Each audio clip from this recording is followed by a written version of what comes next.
முடிவாய் பயில்வதற்காக நம் அனைவரையும் இந்த இணையதளத்தின் மூலம் ஒருங்கிணைத்து இந்த நல்ல வாய்ப்பினை நமக்கெல்லாம் அருளியுள்ள பகவானுக்கும் ஸ்ரீ அன்னைக்கும் நமது நன்றியையும் வணக்கத்தையும் அவர்களது பொற்பாதங்களில் சமர்ப்பிப்போம். இத்தருணத்தில் நம் மனதில் எழும் ஒவ்வொரு எண்ணத்தையும், இங்கு நாம் பேசும் ஒவ்வொரு வார்த்தையையும் அவர்களுக்கு காணிக்கையாக சமர்ப்பிப்போம்.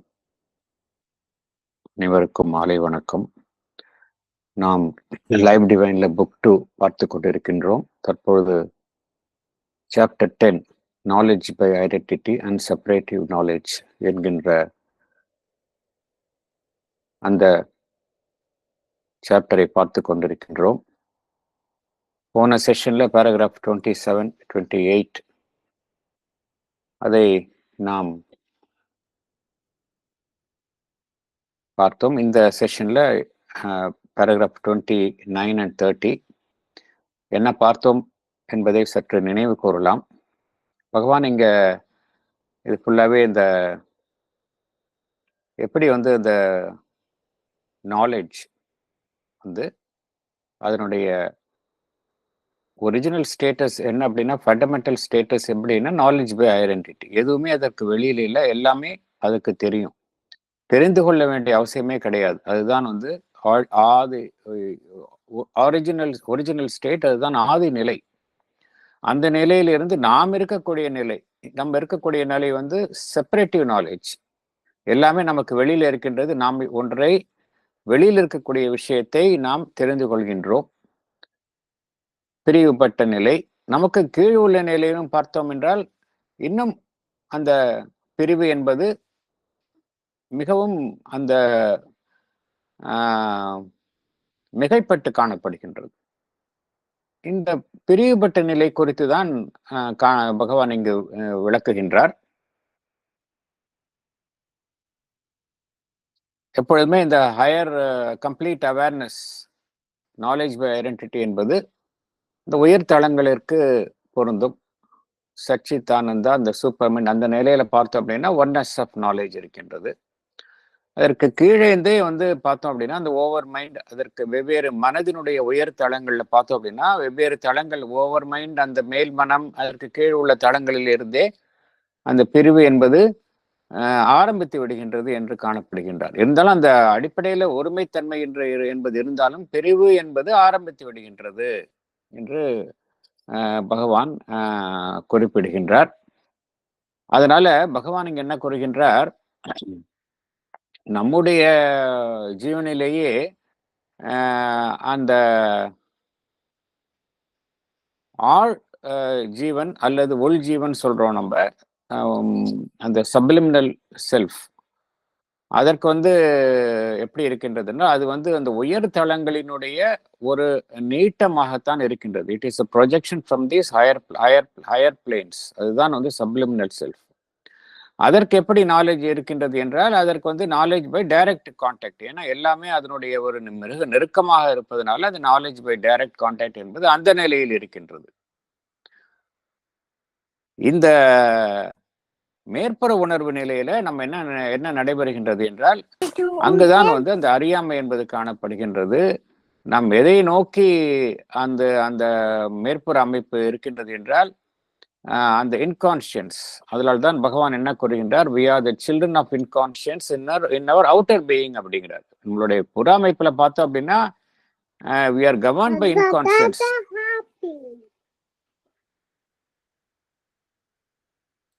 We are governed by inconscience. இந்த எந்த அளவிற்கு நாம் உள்முகமாக வாழ்கின்றோமோ அதாவது அந்த அளவிற்கு நம்மால் நம்முடைய அந்த புற உணர்வற்ற நிலையிலிருந்து நம்மை விடுவித்துக் கொள்ள முடியும் என்று கூறுகின்றார். ஸோ அதுதான் பகவான் கூறக்கூடிய இந்த உண்மை.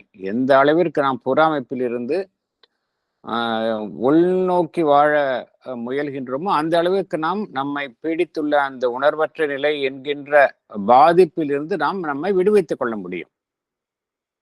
அதே போல இந்த நம்முடைய மேற்புற மனம் அந்த நிலையில பார்த்தோம் அப்படின்னா அந்த அறியாமை என்பது முழுமையாக காணப்படுகின்றது. Ignorance becomes complete. அங்க இருந்தாலும் பார்த்தோம் அப்படின்னா அந்த உணர்வு நிலைகளுக்கு இடையே உள்ள தொடர்பு, மேற்புறத்துல நம்ம இக்னோரண்டா இருந்தாலும் உணர்வு நிலைகளுக்கு இடையே உள்ள தொடர்பு, contact of consciousness with consciousness, அது எந்த தளத்தில் நடைபெறுகின்றது என்றால் அது நம்முடைய சப்லிமினல் பார்ட்ஸ், அந்த தளத்தில் நடைபெற்றுக் கொண்டே இருக்கின்றது. நாம் அறியவில்லை. நாம் நமக்கும் அந்த உள்ஜீவனுக்கும் இடையில் ஒரு திரை இருப்பதனால நமக்கு அந்த தொடர்பை நம்மால அறிய முடிவது இல்லை. அதனால்தான் நம்மளுடைய மேற்புற அமைப்பு என்பதுன்னு பார்த்தோம் அப்படின்னா அது கம்ப்ளீட் செப்பரேட்னஸ்ல இருக்கு. அதனால்தான் நம்ம அனைத்தையுமே நம்ம வெளியில் உள்ள விஷயங்களாக பாவித்து நாம் கையாள வேண்டிய கட்டாயத்தில் இருக்கின்றோம். எல்லாமே நமக்கு வெளியில இருக்கின்றது. மனிதர்கள், விஷயங்கள், பொருட்கள் எல்லாமே நமக்கு வெளியில் உள்ள விஷயம். ஸோ நம்மளுடைய நம்மளுடைய தொடர்பு, நம்மளுடைய செயல்பாடுகள் எப்படி இருக்குன்னா அந்த வெளியில் உள்ள விஷயங்களே கையாள வேண்டிய நிர்பந்தத்தில் தான் நாம் இருக்கின்றோம். அதனால்தான் நம்மால அந்த விஷயங்களை நமக்கு வெளியில் உள்ள விஷயத்தை நம்மால முழுமையாக புரிந்து கொள்ள முடிவதில்லை. அதன் மீது முழுமையான ஆளுமையை நம்மால கொண்டு வர முடியல. ஏதோ நம்ம அரைகுறையா புரிந்து கொண்டு அவைகளை கையாளுகின்றோம். பட் இருந்தாலும் complete mastery of that external ஆப்ஜெக்ட்ஸோ எக்ஸ்டர்னல் பீயிங்ஸோ நமக்கு கிடையாது.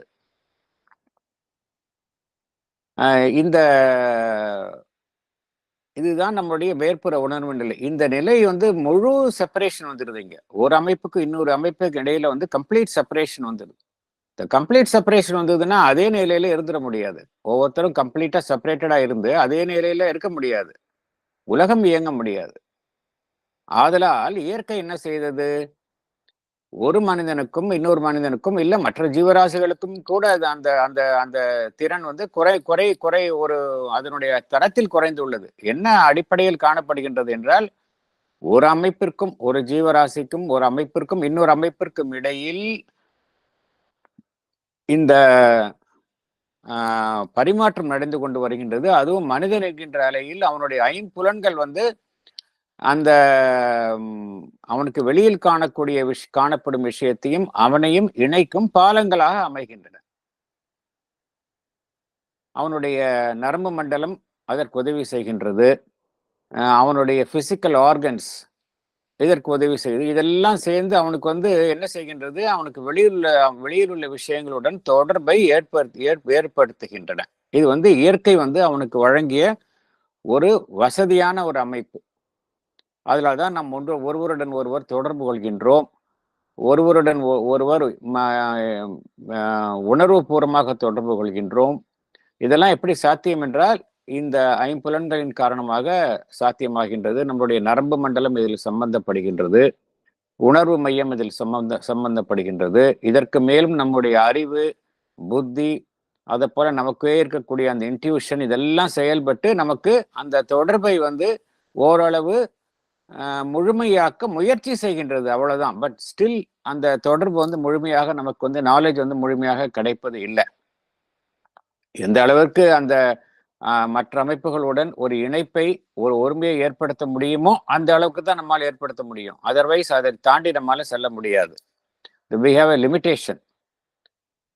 ஆகையினால இதெல்லாமே இன்டைரக்ட் மீன்ஸ் அப்படிங்கிறார் பகவான். இது எல்லாமே பார்த்தோம் அப்படின்னா எல்லாம் கம்ப்ளீட் செப்பரேஷன்ல இருக்கிறதுனால இன்டைரக்ட் மீன்ஸ் தான். அதனாலதான் போதுமானதாக இல்லை. அந்த போதுமானதாக இந்த indirect means means of knowledge, இதெல்லாம் இன்டைரக்ட் மீன்ஸ் ஆஃப் நாலேஜ் இன்சஃபிஷியண்டா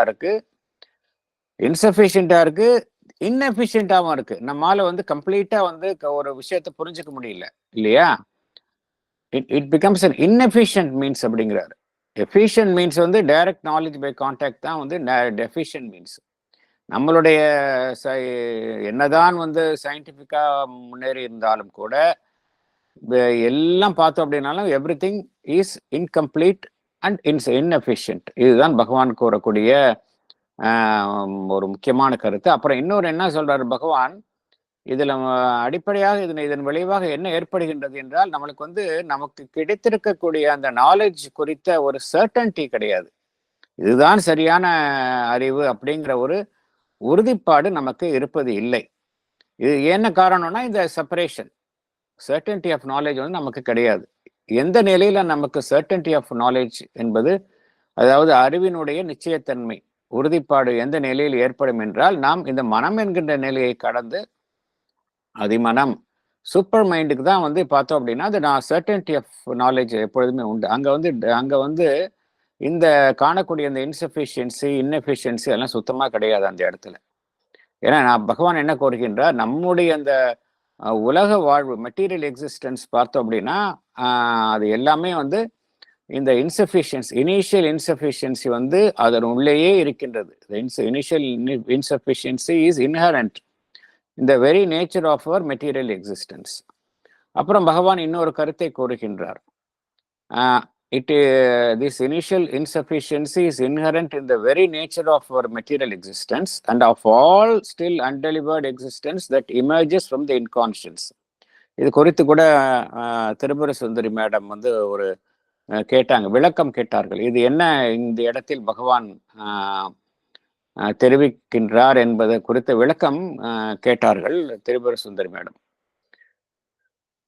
இது என்னவென்றால், இந்த மெட்டீரியல் எக்ஸிஸ்டன்ஸ், நம்ம இருக்கக்கூடிய மெட்டீரியல் எக்ஸிஸ்டன்ஸ் பார்த்தோம் அப்படின்னா, இங்க மெட்டீரியல் எக்ஸிஸ்டன்ஸ் பகவான் குறிப்பிடுவது இந்த உலகத்தில் இருக்கக்கூடிய எல்லா அமைப்புகளையும் தான் குறிப்பிடுகின்றார். நம்ம மனித வர்க்கத்தை மாத்திரம் குறிப்பிடல. மனிதன், அதற்கு கீழ் உள்ள விலங்குகள், அதற்கு கீழ் உள்ள தாவர இனங்கள், அதற்கு கீழ் உள்ள மினரல்ஸ், அப்புறம் மேட்டர், எல்லாமே வந்து பகவான் வந்து மெட்டீரியல் எக்ஸிஸ்டன்ஸ் என்று தான் கூறுகின்றார்.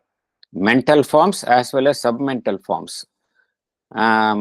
இந்த பிரைமரி லைஃப் ஃபார்ம்ஸ் என்றெல்லாம் ஏன்னா அந்த ஆரம்ப காலகட்டத்தில் இருக்கக்கூடிய அந்த வாழ்வினுடைய அமைப்புகள், சிங்கிள் செல் அமீபா, அதிலிருந்து தான் வந்து வாழ்வு என்கின்ற அமைப்பெல்லாம் தோன்றுகின்றது. எல்லாமே வந்து பகவான் எவ்வாறு குறிப்பிடுகின்றார், மெட்டீரியல் எக்ஸிஸ்டன்ஸ் என்று தான் குறிப்பிடுகின்றார். இந்த மெட்டீரியல் எக்ஸிஸ்டன்ஸ் எந்த நிலையில எடுத்துக்கிட்டாலும் சரி, இந்த இன்சஃபிஷியன்ஸ் ஆஃப் நாலேஜ் வந்து இருக்கத்தானே செய்யும். இப்போ நமக்கு வந்து ஒரு லெவல் இருக்கின்றது, நமக்கு அடுத்த நிலையான விலங்குகளை எடுத்துக்கிட்டா இன்னும் கம்மியா இருக்குது. இந்த இன்சஃபிஷியன்சி அதிகம் காணப்படுகின்றது. அதற்கும் கீழ் உள்ள தாவர இனங்களை எடுத்துக்கொண்டால் இன்னும் அதிகமாக இருக்கின்றது இந்த இன்சஃபிஷியன்சி. ஏன்னா கம்ப்ளீட்டா அவைகள் வந்து அந்த தொடர்பு கொள்ளக்கூடியதோடைய வெளிப்புற அமைப்பு வந்து அங்க வந்து காணப்படுவதில்லை, வேறொரு விதமாக ஒன்றுடன் ஒன்று தொடர்பு கொள்கின்றன. இங்க பகவான் என்ன கூறுகின்றார், இதெல்லாம் வந்து நாம் காணக்கூடிய உலகத்தில் காணக்கூடிய அமைப்புகள், சின்ன ஒரு தாவர இனங்கள்லேருந்து, உலோகங்கள்லேருந்து பெரிய மனிதன் வரைக்கும் எல்லாமே வந்து எங்கேருந்து வந்திருக்கு, அந்த மேட்டர்லேருந்து வந்திருக்கு. மேட்டர்லேருந்து வந்த விஷயங்கள் தான் இந்த நம்ம மனிதன் என்கின்ற நிலையில நிலை வரைக்கும் வந்து உள்ளது. அப்புறம் மனிதன் என்கின்ற நிலையை தாண்டி அதிமனத்திற்கு போகின்றோம். இது எல்லாமே வந்து டெலிவர்டு இல்லையா? எங்கேருந்து டெலிவர்ட் ஆயிருக்கு, இந்த மெட்டீரியல் எக்ஸிஸ்டன்ஸ்ல அந்த பரம்பொருள், அந்த சூப்பர் மைண்ட் இன்வால்வ்டா இருக்கு. சூப்பர் மைண்ட் அப்படிங்கிறது அந்த எல்லாமே இன்வால்வ்டா இருக்கு. இங்க இந்த இன்வால்வ்டா இருக்கக்கூடிய அந்த பரம்பொருள் என்ன செய்கின்றது, மெல்ல மெல்ல மெல்ல தன்னை இத்தகைய மெட்டீரியல் எக்ஸிஸ்டன்ஸ் மூலமாக வெளிப்படுத்தி கொண்டுள்ளது. இது வரைக்கும் வந்ததெல்லாம் பாத்தீங்கன்னா ஆல்ரெடி வந்த விஷயங்கள். ஆனா இது வரைக்கும் வந்த விஷயங்கள் தான் இறுதின்னு சொல்ல முடியாது. உள்ளே இருக்கக்கூடிய அந்த பொதிந்துள்ள அந்த பரம்பொருள் இன்னும் தன்னை வெளிப்படுத்தி கொள்ளும், வெவ்வேறு அமைப்புகளின் மூலமாக வெளிப்படுத்தி கொள்ளும். அந்த அமைப்புகளையும் சேர்த்துதான் பகவான் இங்க குறிப்பிடுகின்றார். இன்னும் என்னென்ன அமைப்புகள் அந்த மறைந்துள்ள நிலையில் இருந்து அந்த இன்வால்வ்டு ஸ்டேட்ல இருந்து வெளிவரப் போகின்றதோ அந்த அமைப்புகளும் சேர்த்துன்னு சொல்றாரு. அதையும் சேர்த்துதான் இந்த குறைபாடு இருக்கின்றது. எப்ப இந்த குறைபாடு தீரும் என்றால், அது வந்து இறுதியாக அந்த ஒன்னஸ், அந்த சூப்ராமெண்டல் ஸ்டேட்டுக்கு வந்த பிறகுதான் இந்த குறைபாடு தீரும். இந்த இன்சஃபிஷியன்சி, இன்னெஃபிஷியன்சி தற்பொழுது இருக்கக்கூடிய மெட்டீரியல் எக்ஸிஸ்டன்ஸ் மாத்திரமல்ல, இன்னும் என்னென்ன எக்ஸிஸ்டன்ஸ் இந்த உலகத்தில் வரப்போகின்றதோ, உள்ளிருக்கக்கூடிய அந்த பரம்பொருள், அந்த சூப்பர் மைண்ட், அந்த இன்வால்வ்டு கான்சியஸ்னஸ், அது வந்து என்ன எவற்றையெல்லாம் வெளிப்படுத்த போகின்றதோ அவைகளையும் சேர்த்து தான் அவைகளையும் சேர்த்து இந்த காணுகையில் இந்த குறைபாடு காணப்படுகின்றது என்று பகவான் குறிப்பிடுகின்றார். திஸ் இனிஷியல் இது வந்து இது வந்து இனிஷியலா இருக்கும் அப்படிங்கிறார். இந்த வெளிப்பாடுகள்ல காணப்படும் ஒரு ஆரம்ப நிலை ஒரு பற்றாக்குறை. பட் மனிதன் வந்து என்கின்ற நிலையிலக்கு அப்புறம் அடுத்த தாண்டி அதிமனிதன் என்கின்ற நிலையில இது மறைந்து விடும் அப்படிங்கிறார். This initial insufficiency is inherent in the very nature of our material existence. அது மாத்திரம் இல்ல, of all still until இப்ப நம்ம பாக்குறோம், இதோட இன்னும் பட்சம் சொல்ல முடியாது இல்ல. We cannot say that whatever is available in the world, whatever has manifested in the world, இதுதான் ஃபைனல் சொல்ல முடியாது. இன்னும் வெளிப்பட போகும் விஷயங்கள் நிறையவே இருக்கும். ஏன்னா அந்த there is an involved consciousness in the matter. அதுல இருந்து வந்து கொண்டே தான் இருக்கும், தன்னை வெளிப்படுத்திக் கொண்டே தான் இருக்கும். Of all still undelivered existence that emerges from the inconscience.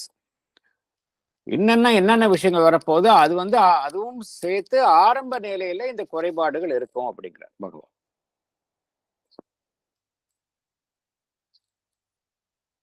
இப்ப நம்ம பேராகிராஃப் 29, 30க்கு போகலாம்.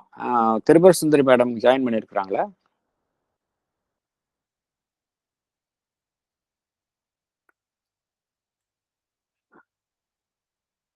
ஓகே, நம்ம அடுத்த இதுக்கு போகலாம். ஓகே. இந்த நீங்க கேட்டீங்க அந்த என்ன இது அன்டெலிவர்டு எக்ஸிஸ்டன்ஸ் அப்படிங்கிறது கேட்டீங்க. அதுக்கான விளக்கம் தான் நான் சொன்னேன். நானு நம்ம எல்லாமே இப்ப உலகத்தில் இருக்கக்கூடிய எல்லா அமைப்புகளும் பார்த்தோம் அப்படின்னா மெட்டீரியல் எக்ஸிஸ்டன்ஸ் என்கின்ற ஒரு விளக்கத்தின் கீழ் வருகின்றது. அதெல்லாம் வந்து வெளிப்பட்ட நிலையில் இருக்கக்கூடியவை. தாவர இனங்கள், அதற்கு கீழ் உள்ள ஒரு செல் இனங்கள், இதெல்லாம் வெளிப்பட்ட நிலையில் இருக்கக்கூடிய அமைப்புகள். இந்த எல்லா அமைப்புகளிலுமே பார்த்தோம் அப்படின்னா இந்த குறைபாடு இருக்கின்றது. அது மாத்திரம் இல்ல, இன்னும் பல அமைப்புகள் வந்து வெளிவரக்கூடிய நிலைகளிலும் இருக்கின்றன. ஏன்னா இந்த ப்ராசஸ் வந்து எவல்யூஷன் என்கிற ப்ராசஸ் வந்து ஒரே நேரத்துல நின்றுவிட்ட ஒரு அமைப்பு கிடையாது. It's a continuous process. பகவான் என்ன கூறுகிறார், இன்னும் எவையெல்லாம் வெளிவராத நிலையில் இருந்து வெளிவரப் போகின்றதோ அதற்கும் இந்த ஆரம்ப கட்டமாக இந்த குறைபாடு காணப்படும் அப்படிங்கிறார். அதாவது என்ன குறைபாடு அப்படின்னா, இந்த இன்சஃபிஷியன்சி ஆஃப் நாலேஜ். ஏன்னா அதுக்கு டைரக்ட் மீன்ஸ் ஆஃப் கம்யூனிகேஷன் இல்லை, அதனால ஒரு தேர் இஸ் a லிமிடேஷன் அப்படிங்கிறார்.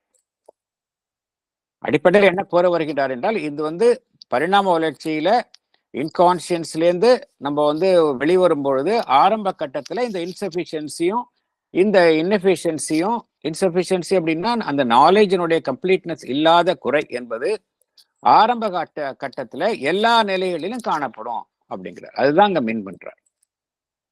இது மனிதர்களுக்கு மாத்திரம் இல்ல, எல்லா அமைப்புகளுக்கும் சொல்றார்.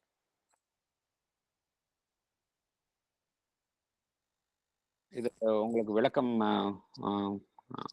நீங்க இதை பத்தி சிந்திச்சீங்கன்னா உங்களுக்கே புரியும் அது என்ன பகவான் என்ன மீன் பண்றாரு அப்படின்னு. ஏன்னா அந்த எவல்யூஷன் என்பது கண்டினியூஸ் ப்ராசஸ்.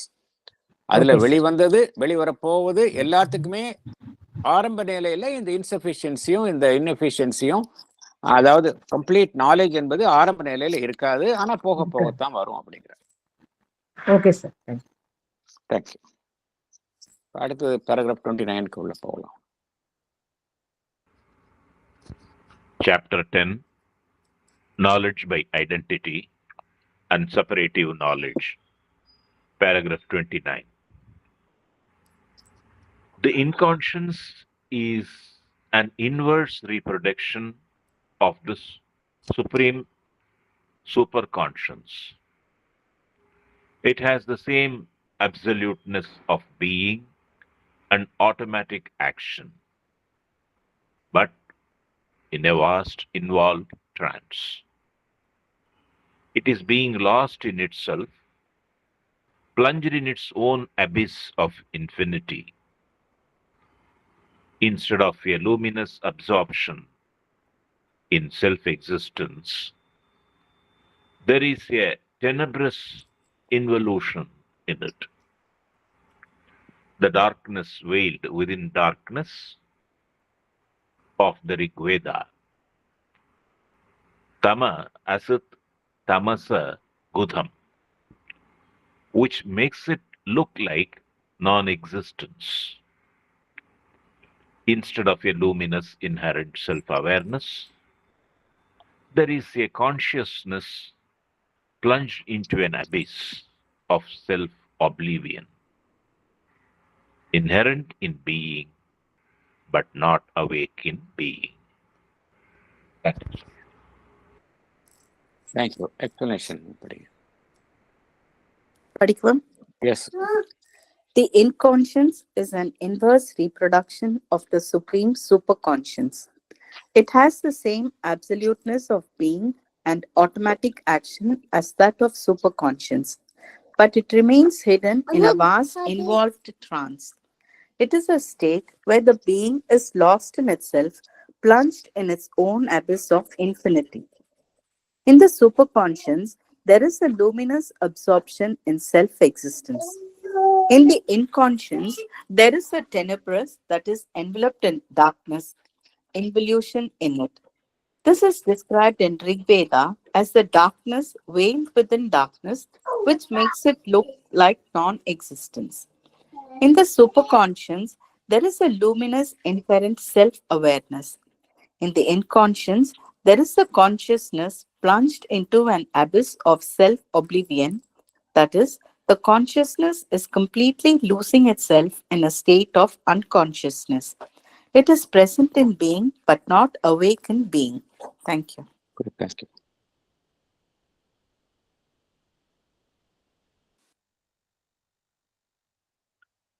Inconscience. பகவான்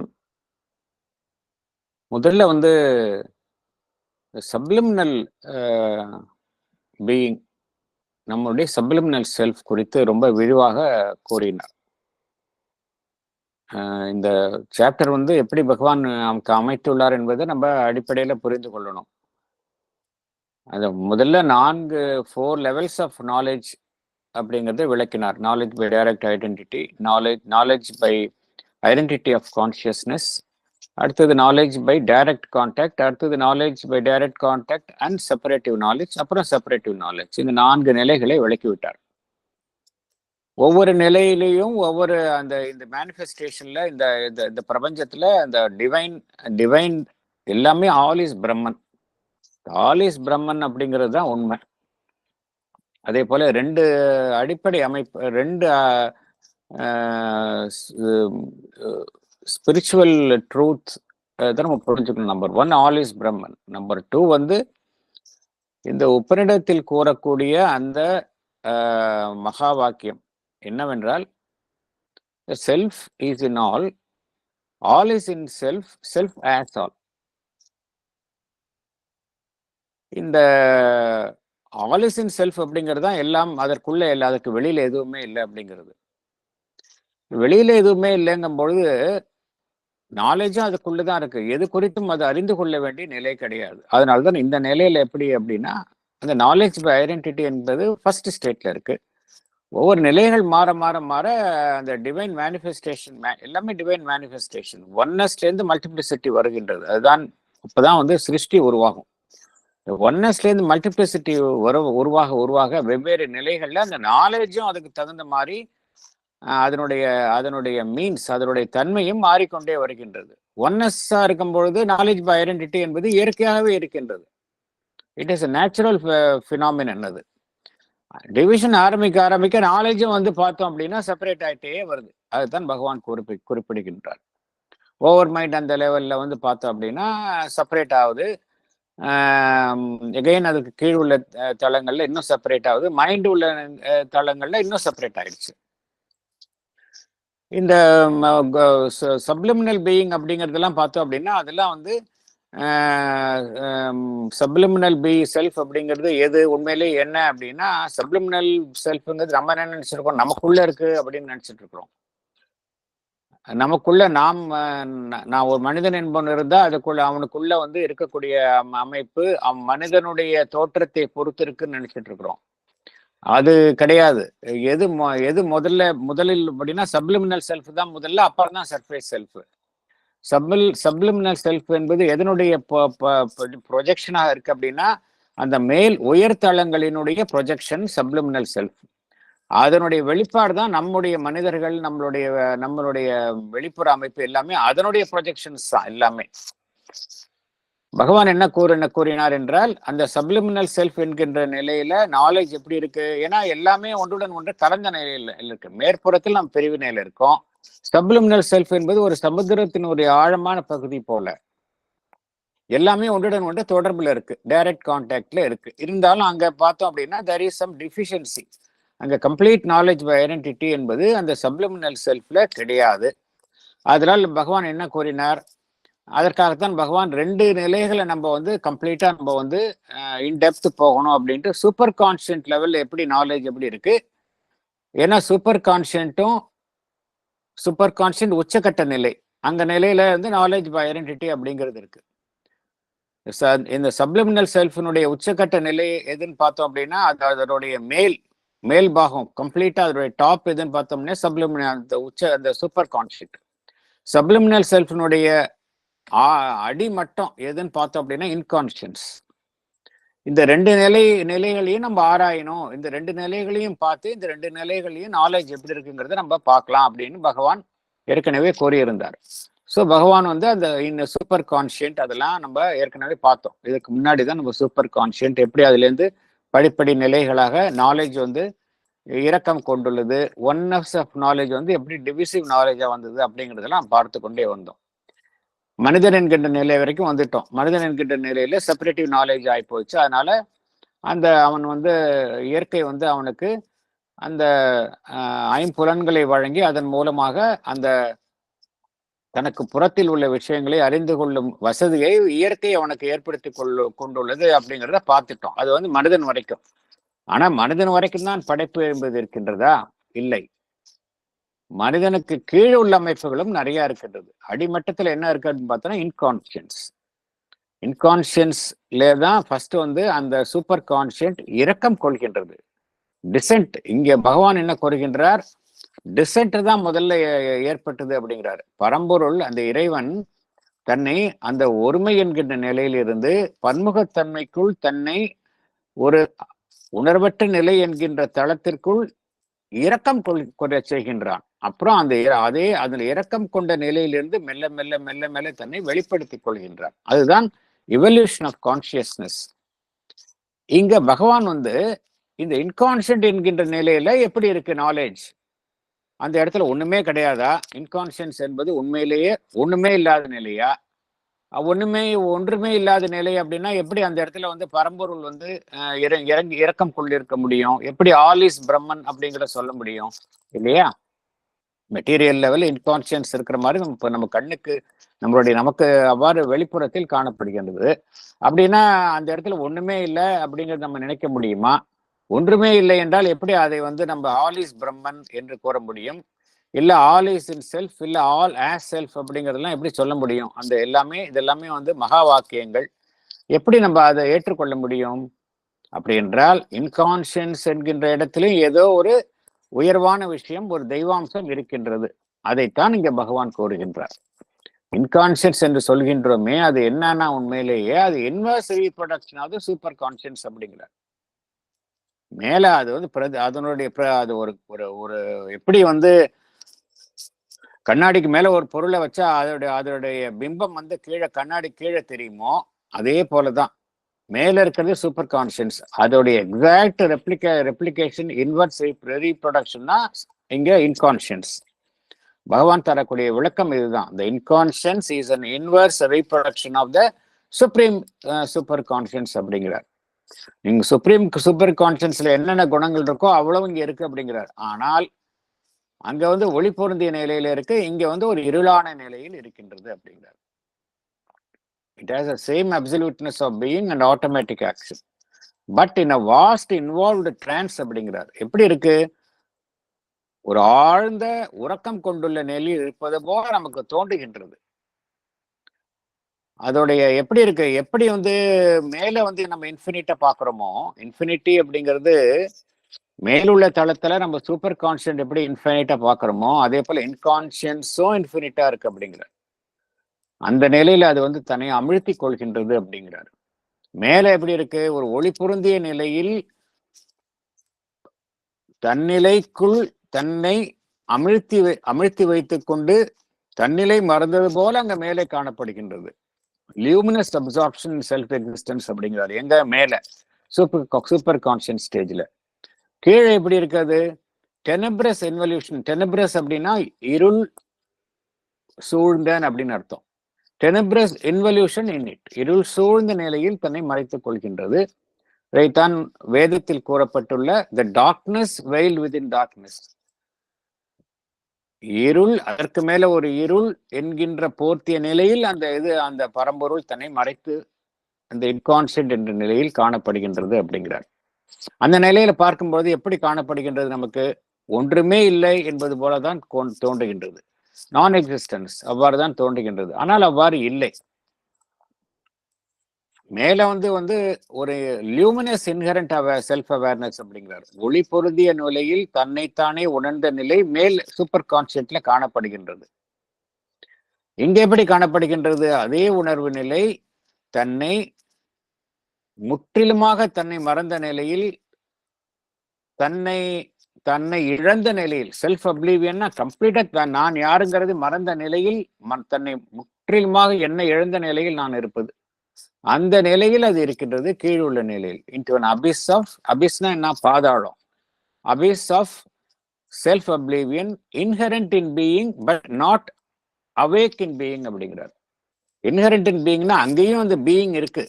சூப்பர் கான்சியன்ட்ல எப்படி அந்த பரம்பொருள் இருக்கின்றதோ அதே பரம்பொருள் தான் இன்கான்சியன்ட்லயும் இருக்கு. அது எப்படி இருக்கு? இன்ஹரண்ட் இன் பீயிங், அந்த அவேர்னஸ் கான்சியஸ்னஸ் இன்ஹரண்டா இருக்கு, ஆனால் விழிப்புற்ற நிலையில் இல்லை. நாட் அவேக் இன் பீயிங் அப்படிங்கிறார் பகவான். ஸோ இதுதான் வந்து பகவான் தரக்கூடிய இன்கான்சியன்ஸ் அப்படிங்கிறதுக்கூட விளக்கம்.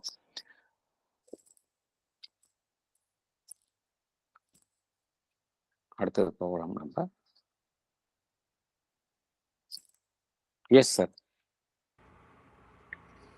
இப்போ இந்த இன்கான்ஷியன்ஸ் விளக்கத்தை கேட்கும்போது பகவான் இன்னொரு வேர்டும் யூஸ் பண்ணுவார் அங்க இப்ப சாவித்திரியில எல்லாம், வாய்டு அப்படின்னுட்டு. ரெண்டுமே ஒண்ணுதானா? அது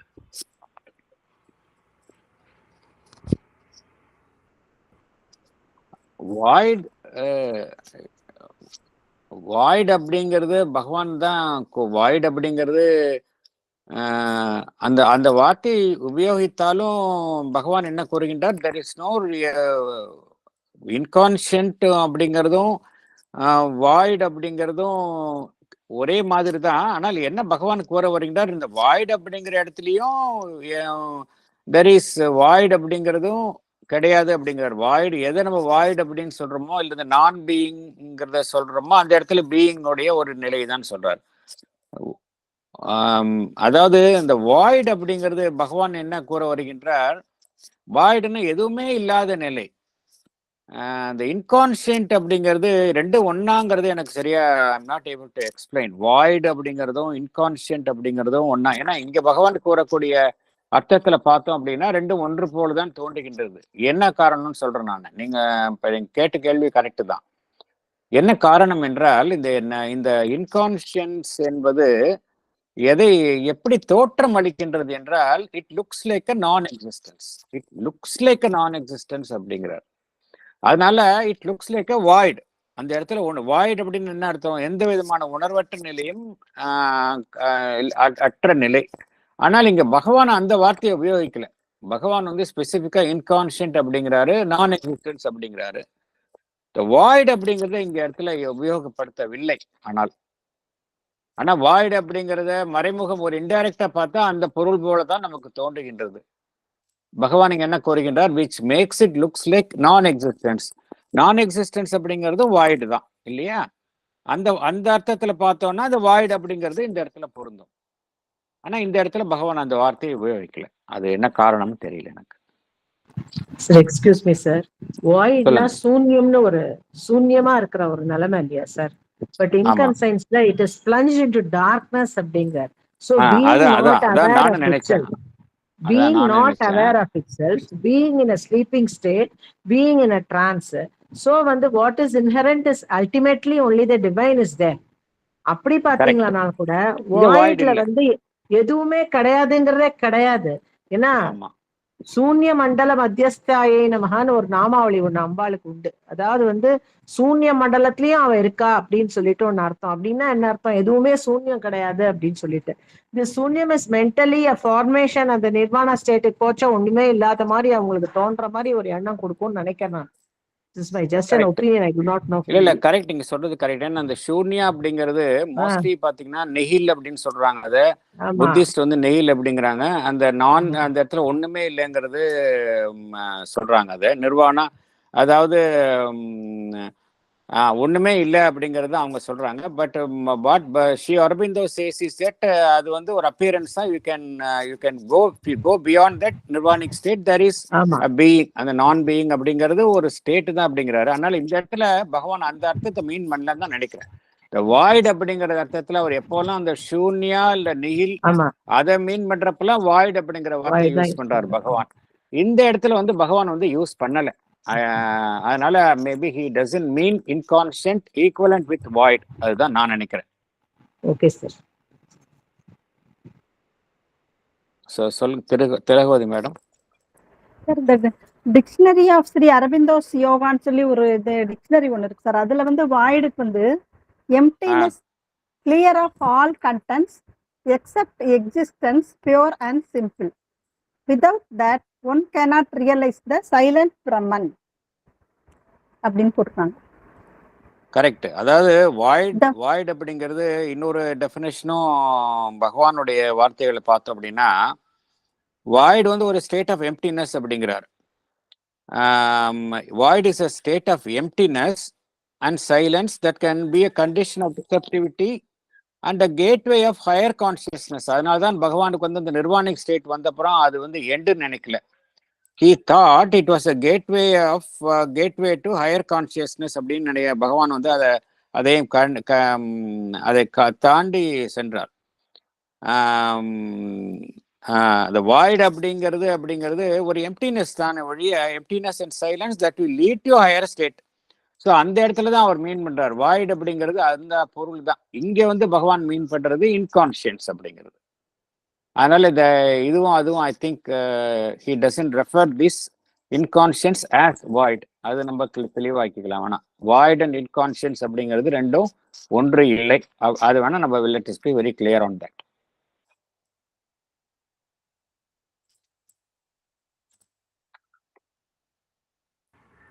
ஓகே, மேல் போலாமா? S. Yet, is this involved consciousness still a concealed knowledge by identity? It carries in it the awareness of all the truths of existence, hidden in its dark infinite. And when it acts and creates, but it acts first as energy and not as consciousness, everything is arranged with the precision and perfection of an intrinsic knowledge. In all material things reside a mute and involved real idea, a substantial and self-effective intuition, an eyeless exact perception, an automatic intelligence, working out its unexpressed and unthought conceptions, a blindly seeing sureness of sight, a dumb infallible sureness of suppressed feeling, coated in insensibility, which effectuate all that has to be effected. Thank you, sir. Thank you. Explanation. Sir படிக்கிறீங்களா? Yes, madam. Yet this involved consciousness is still a concealed knowledge by identity. The awareness of all the truths of existence is hidden in its dark infinite. It acts first as energy and not as consciousness. When it acts and creates, everything is arranged with precision and perfection of an intrinsic knowledge. In all material things reside a mute and involved real idea, that is of supermind. There is a substantial and self-effective intuition. There is an eyeless exact perception, there is an automatic intelligence working out its unexpressed and unthought conceptions. There is a blindly seeing sureness of sight. There is a dumb, infallible sureness of suppressed feeling coated in insensibility. This puts into operation all that has to be done. Thank you, sir. Thank you. So, இது வந்து நம்முடைய scientific knowledge அதை தாண்டி ஒரு மேலே சென்றால்தான் நமக்கு இந்த பகவான் கூறக்கூடிய உண்மையை புரிந்து கொள்ள வேண்டும். சயின்டிஃபிக் நாலேஜில் எல்லாமே வந்து ப்ரூவன் ஃபேக்ட்ஸ். அவங்களை பொறுத்த வரைக்கும் எல்லாமே மேட்ரு தான். அதை தாண்டி எதுவுமே கிடையாது. மெட்டீரியல் ஃபினாமினன்ல எதெல்லாம் வந்து அப்சர்வபுளா இருக்கின்றதோ அதுதான் ஏற்றுக்கொள்வார்கள். அதை தாண்டி மெட்டீரியல் ஃபினாமினன் வந்து பியூர்லி மெக்கானிக்கல் ப்ராசஸ் தான். அதற்கு பின்னாடி வந்து ஒரு பேரறிவு அந்த மெட்டீரியல் ஃபினாமினன் அந்த சட உலகத்தை இயக்குகின்றது என்பதை அவர்கள் ஏற்றுக்கொள்ள மாட்டார்கள். அது வந்து மெட்டீரியலிஸ்ட் சயின்டிபிக்ஸ் பகவான் என்ன கூறுகின்றார் அது சரிங்கிறாரு. ஏன்னா அவங்களுடைய தர்மம் அது மாதிரி. ஒரு சயின்டிஸ்டுடைய தர்மம் வந்து எல்லாத்தையும் உண்மையினுடைய அடிப்படையில காரண நிரூபணத்தின் அடிப்படையில ஏற்றுக்கொள்ள முடியும். அது அவங்களுடைய தர்மம். ஓகே அப்படிங்கிறார். He doesn't dispute them. But if you go to a higher level, then this is a truth. என்ன ட்ரூத் அப்படின்னா, நீங்க எதை நம்ம வந்து சடப்பொருள் உயிரற்ற நிலை மெட்டீரியல் சப்ஸ்டன்ஸ் அப்படின்னு நினைக்கிறோமோ அங்க வந்து ஒரு இன்வால்வ்டு கான்சியஸ்னஸ் இருக்கு. உணர்வு நிலை உள் இறக்கம் கொண்டுள்ள நிலையில் இருக்கின்றது. அப்படின்னா அந்த இடத்துல வந்து எப்படி சூப்பர் கான்ஷியன்ட் இல்ல மனிதன் கிட்ட அறிவு என்பது இருக்கின்றது. மனிதனை விலங்குகள்கிட்ட ஓரளவு இன்ஸ்டிங்க்ட் அப்படிங்கிறது இருக்குது. மனிதனை தாண்டிய சூப்பர் கான்ஷியன்ட்ல பேரறிவு அப்படிங்கிற நிலையில இருக்கிறோம். அப்படின்னு இன்கான்ஷியன்ட்ல வந்து ஒண்ணுமே நாலேஜ் அப்படிங்கிறதே இல்லையா அப்படின்னா இருக்கு அப்படிங்கிறார். There is a concealed knowledge by identity. எப்படி வந்து அந்த சூப்பர் கான்ஷியன்ட்ல வந்து நாலேஜ் பை ஐடென்டிட்டி என்பது ஓவர் வெளிப்புறமாக இருந்ததோ இங்க வந்து கன்சீல்டா இருக்கு அப்படிங்கிறார். நாலேஜ் பை ஏன்னா சூப்பர் கான்ஷியன்ட் நம்ம ஏற்கனவே பார்த்தோம். சூப்பர் கான்ஷியன்டினுடைய இன்வர்ஸ் இமேஜ் தான் வந்து இன்கான்ஷியன்ட் அப்படிங்கிற கருத்தை நம்ம பார்த்தோம். அதனால அந்த நாலேஜ் வந்து மறைந்துள்ள நிலையில் இருக்கின்றது அப்படிங்கிறார். அதனுடைய இருளான பிரதேசம் வந்து இன்ஃபினிட்டா இருக்கு. ஒரு எல்லையற்ற அமைப்பாகத்தான் இருக்கின்றது. அதுல எல்லா உண்மைகளும் அதில் பொதிந்துள்ளன அப்படிங்கிறார். எல்லா உண்மைகளும் அதுல இருக்கு அப்படிங்கிறார். அது வந்து எப்படி இருக்கின்றது? செயல்படுகின்றது. அதே போல ஒன்றை உருவாக்குகின்றது. ஏதாவது எந்த சடப்பொருளாவது இயங்காமல் இருக்கின்றதா? அப்படி எந்த இயற்கையினுடைய சக்திகளாவது இயங்காமல் இருக்கின்றதா? இயங்காமல் இருந்ததுன்னா இந்த பிரபஞ்சமே ஸ்தம்பித்து விடும் இல்லையா? அதாவது சொல்றாரு எல்லாமே வந்து ஆக்ட் பண்ணுது, எல்லாமே கிரியேட் பண்ணுது, சிருஷ்டிக்கின்றது, செயல்படுகின்றது அப்படிங்கிறாரு. ஆனால் செயல்படும் ஆரம்ப நிலையில எது மேலோங்கி இருக்கின்றது? பிரகிருதி. புருஷா வந்து அந்த இடத்துல வந்து டார்மெண்டா இருக்கு. பிரகிருத்தினா எனர்ஜி இல்லையா? It act first as energy, not as consciousness. அந்த இடத்துல மெட்டீரியல் லெவல்ல கான்சியஸ்னஸ் வந்து மேலோங்கி காணப்படுவது இல்லை. அது செயலற்ற நிலையில் இருப்பது போல ஒரு தோற்றத்தை ஏற்படுத்துகின்றது. அங்க எனர்ஜி தான் சக்தி. மெட்டீரியல் பினாமினல் எதை பார்க்கிறோம்? சக்தியினுடைய செயல்பாடுகளை தான் பார்க்கிறோம். ஒரு புயலாக இருக்கட்டும், வெள்ளமாக இருக்கட்டும், எல்லா நிலையிலும் ஒரு தீயாக இருக்கட்டும், எல்லாமே சக்தியினுடைய செயல்பாடுகளை தான் பார்க்கிறோம். அதுக்கு பின்னாடி ஒரு அறிவு இருப்பதை, ஒரு கான்சியஸ்னஸ் இருப்பதை நம்மால காண முடியல. அதுதான் கூறுகின்றார். It acts first as an energy அப்படிங்கிறார், நாட் ஆஸ் கான்சியஸ்னஸ். அங்க எப்படின்னு பார்த்தோம் அப்படின்னா எல்லாமே வந்து துல்லியமாக ஒரு கம்ப்ளீட்டா பூரணத்துவத்துடன் ஒரு உள்பொருந்திய ஞானத்துடன் அமைக்கப்பட்டுள்ளது அப்படிங்கிறார். எங்க நம்மளுக்கு கீழ் உள்ள நிலையில மெட்டீரியல் லெவல்ல everything is arranged with precision and perfection in an intrinsic knowledge. அதுக்குள்ள ஒரு இன்ட்ரின்சிக் நாலேஜ் இருக்கு அப்படிங்கிறார். நமக்கு எப்படி அறிவு இருக்குதோ அதே போல கீழ் உள்ள நிலையிலையும் அந்த இன்ட்ரின்சிக் நாலேஜ் இருக்கு அப்படிங்கிறார். எல்லா விதமான சடப்பொருளுக்கு உள்ளேயும் என்ன இருக்கு அப்படின்னா அந்த சூப்பர் மைண்டினுடைய இரக்கம் கொண்டுள்ள இந்த ரியல் ஐடியா அப்படின்னா உண்மையான அந்த திட்டம். ரியல் ஐடியா என்பது சூப்பர் மைண்டினுடைய ஒரு முக்கியமான அம்சம். அது எங்க இருக்கின்றது? இந்த மேட்டருக்குள்ளேயும் இருக்கு. எப்படி ஒரு பொருள் செயல்படணும், எப்படி தன்னை வெளிப்படுத்திக் கொள்ள வேண்டும் என்கின்ற இந்த ப்ளூ பிரிண்ட் எங்க இருக்கு அப்படின்னா அதுக்கு உள்ள ஒன்னொன்னுக்குள்ளே இருக்கு அப்படிங்கிறார். பகவான் எப்படி கூறுகின்றார்? as substantial and self-effective intuition, தன்னை தானே செயல்படுத்தக்கூடிய உள்ளுணர்வை கொண்டதாக ஒவ்வொரு சட அமைப்பும் இருக்கின்றது அப்படிங்கிறார். பகவானுடைய வார்த்தைகள்லாம் பாருங்க, ரொம்ப பியூட்டிஃபுல்லா அவர் வந்து காயின் பண்ணியிருக்கிறார், அமைத்திருக்கின்றார். an eyeless exact perception அப்படிங்கிறார். எந்த பொருளுக்காவது கண் இருக்கின்றதா என்றால் இல்லை, கண்கள் இல்லை. ஆனா எப்படி இருக்கு? அதோடைய பர்செப்ஷன் வந்து எக்ஸாக்டா இருக்கு அப்படிங்கிறார். கண்கள் இல்லை என்றாலும் துல்லியமாக அது ஒன்றை கண்டறிகின்றது அப்படிங்கிறார். அண்ட் ஆட்டோமேட்டிக் இன்டெலிஜென்ஸ் அப்படிங்கிறார். அதனுடைய அறிவு எப்படி இருக்கு? ஆட்டோமேட்டிக்கா இருக்கு. அது வந்து எதையுமே வந்து வெளியிலிருந்து அந்த அறிவை பெற்றுக்கொள்வதில்லை.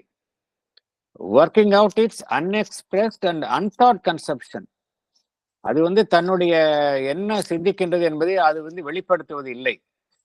அது எண்ணங்களாக எதையுமே தன் மனதில் உருவாக்கி கொள்வது இல்லை. ஆனால் இருந்தாலும் ஒரு ஆட்டோமேட்டிக்கா அந்த இன்டெலிஜென்ஸ் என்பது செயல்படுகின்றது அப்படிங்கிறார். அப்புறம் இன்னொரு பகவான் கருத்தையும் கூறுகின்றார். பிளைண்ட்லி சீயிங் ஷியூர்னஸ் ஆஃப் சைட் அப்படிங்கிறார். பாருங்க எப்படி வந்து முரணான ஒரு பொருளை கொண்ட ஒரு வாக்கியத்தை அமைத்துள்ளார். பிளைண்ட்லி சீயிங் ஷியூர்னஸ் ஆஃப் சைட், அதாவது பார்வையற்றவர் பார்க்கும் துல்லியமான பார்வை அப்படிங்கிற மாதிரி பகவான் கூறுகின்றார். அந்த அளவுக்கு, ஏன்னா நமக்கு பார்க்கும்போது எப்படி இருக்கு? பிளைண்டா இருக்கு. அந்த மெட்டீரியல் பினாமினுடைய செயல்பாடுகள் எல்லாம் பார்க்குறோம் உலகத்துல, எல்லாம் பிளைண்டா இருக்கிற மாதிரி தான் நமக்கு தோணுது. ஆனா அதுல ஒரு ஷியூர்னஸ் ஆஃப் சைட், ஒரு உறுதியான ஒரு பார்வையினுடைய தன்மை அதுல இருக்கின்றது அப்படிங்கிறார். அப்புறம் இன்னொன்னு சொல்றார், a dumb infallible sureness of suppressed feeling அப்படிங்கிறார். ஒவ்வொரு அமைப்பிலும் பார்த்தோம் அப்படின்னா மனிதனுக்கு தான் வந்து உணர்வுகள் இருக்கு, உணர்ச்சிகள் இருக்குன்னா அர்த்தம் கிடையாது. அங்கேயும் இருக்கு, சப்ரஸ்டா இருக்கு அப்படிங்கிறார். சற்றும் பிழையில்லாத, பிழைக்கு உட்படாத அந்த உணர்வு இருக்கின்றது. டம் இன்ஃபாலிபிள்னா என்ன அர்த்தம்? பிழைக்கே உட்படாத அது ஷியோர்னஸ் ஆஃப் சப்ரஸ்ட் ஃபீலிங் அப்படிங்கிறது. அந்த இடத்துல வந்து உணர்ச்சி வந்து அமுக்கப்பட்டுள்ள நிலையில் இருக்கின்றது. கோட்டட் இன் இன்சென்சிபிலிட்டி, வெளியில பாக்குறதுக்கு வந்து அது வந்து இன்சென்சிபிளா இருக்கு, ஒரு ஜடம் மாதிரி இருக்கு. ஆனா உள்ள வந்து அதுக்குள்ள ஒரு உணர்வு இருக்கு அப்படிங்கிறார். which effectuate all that has to be effected, எதையெல்லாம் அது நிறைவேற்ற வேண்டுமோ, செயலாற்ற வேண்டுமோ, எது செய்கின்றது? அந்த இன்வால்வ்டு ரியல் ஐடியா, ஒன்னுத்துக்குள்ள இருக்கக்கூடிய ரியல் ஐடியா என்பது சடப்பொருளில் இருக்கக்கூடியது. எதையெல்லாம் செய்ய வேண்டுமோ அதை செய்து முடிக்கின்றது அப்படிங்கிறார். இது வந்து பகவான் கூறக்கூடிய ஒரு முக்கியமான கருத்து, ஒரு ரெவல்யூஷனைசிங் எண்ணம் என்றே சொல்லலாம். இது வந்து நம்ம சயின்டிபிக்கா பார்க்க முடியாது, வேற எங்கேயும் பார்க்க முடியாது. நம்ம எதை சடப்பொருள் என்று நம்ம வந்து ஒரு ரொம்ப நம்ம வந்து அதுக்கு வந்து அவ்வளவு முக்கியத்துவம் தருவதில்லை. ஆனால் அதற்குள்ள இவ்வளவு விஷயம் இருக்கு அப்படிங்கிறார். அடுத்தது போகலாம். எஸ் சார், சாவித்திரியில ஒரு லைன் வரும் இல்லையா sir, inconscience is super conscience sleep அப்படின்னு சொல்லிட்டு வருது.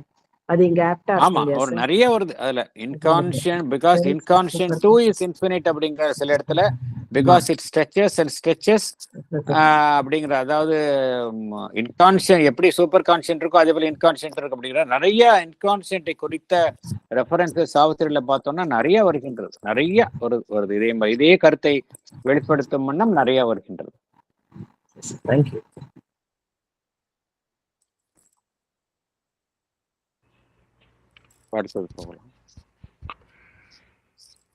All this state and action of the inconscient corresponds very evidently with the same state and action of the pure superconscious, but translated into terms of self-darkness in place of the original self-light. Intrinsic in the material form, these powers are not possessed by the form, but yet work in its mute subconscious. Thank you. படிக்கட்டுமா sir? Yes. All the state and action of the inconscient correspondence very evidently with the same state and action of the pure superconscience. But the actions are translated into terms of self-darkness in the place of original self-light.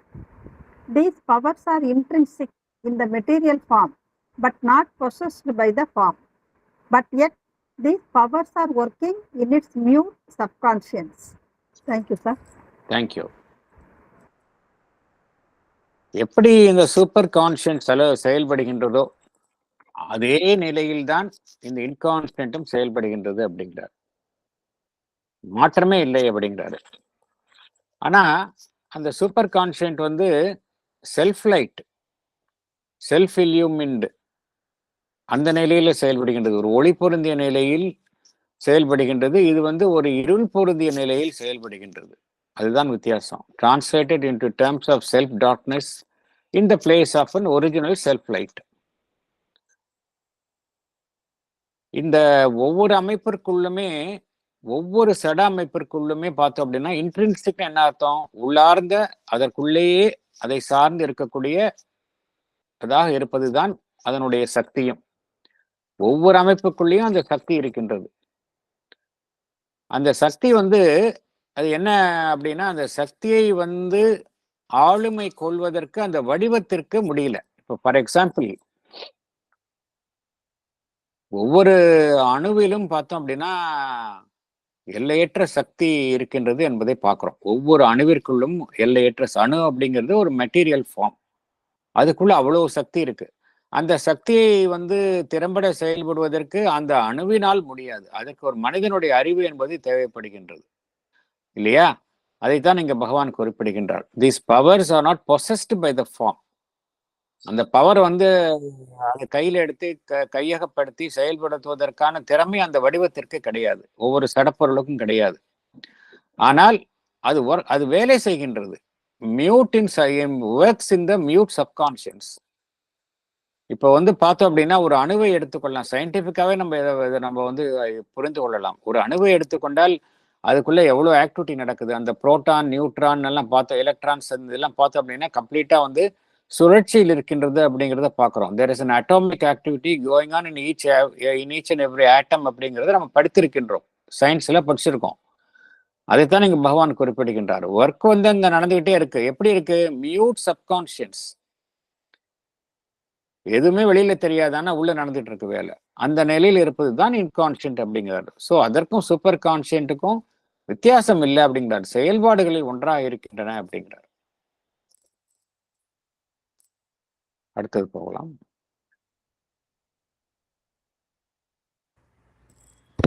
Paragraph 30.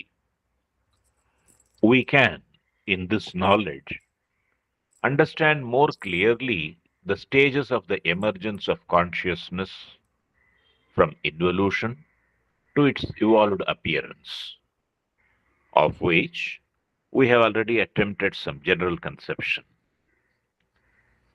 The material existence has only a physical, not a mental individuality, but there is a subliminal presence in it.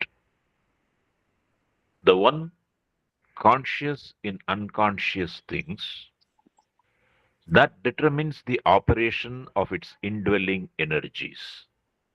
If, as has been affirmed, a material object receives and retains the impression of the contacts of things around it, and energies emanate from it, so that an occult knowledge can become aware of its past, can make us conscious of these emanating influences.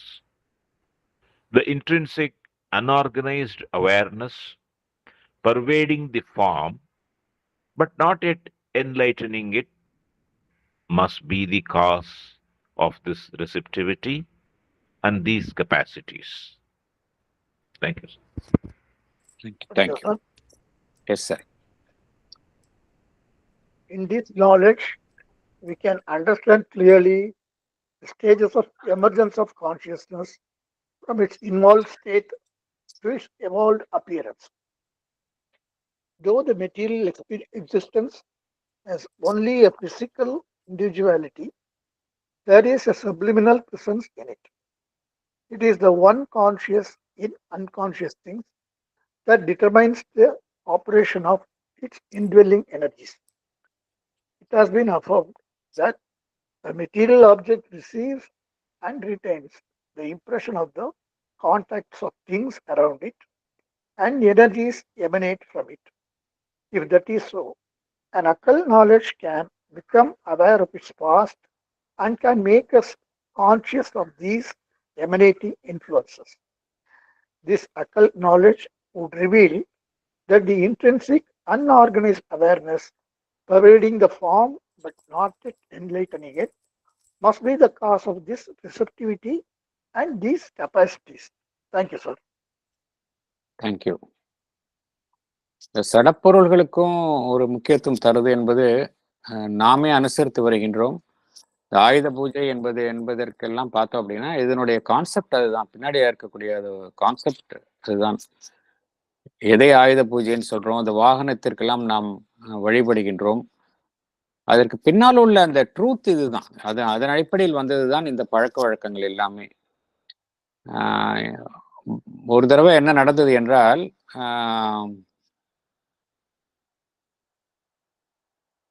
Mother வெளியில அந்த பக்கத்துல கார்ல போவாங்க. மதருக்கு எப்பொழுதுமே காரை drive பண்றது யாரு அப்படின்னா பவித்ரா என்று அழைக்கப்பட்ட பிலிப்ஸ் ஹில்லர் என்று ஒரு பிரெஞ்சு சாதகர். ஆதி காலத்திலேயே வந்தவர், பகவானிடமும் மண்ணிடம் வந்தவர். பிலிப்ஸ் ஹில்லர், பவித்ரா என்று சொல்வார்கள். அவர்தான் கார் ஓட்டுநராக இருந்தார். ஒரு தடவை மதர் வருகின்றார்கள், காரில் செல்வதற்கு இறங்கி வருகின்றார்கள். பவித்ரா அந்த காருடைய அந்த சைட்ல ஒரு ரெயிலிங் மாதிரி இருக்கும் அந்த காலத்து கார்ல எல்லாம். அதுல காலை வைத்துக்கொண்டு, ஒரு காலை அதுல ஊனிக்கொண்டு ஒரு காலை தரையில் வைத்துக்கொண்டு அதை ஒட்டி நின்று கொண்டிருந்தார்.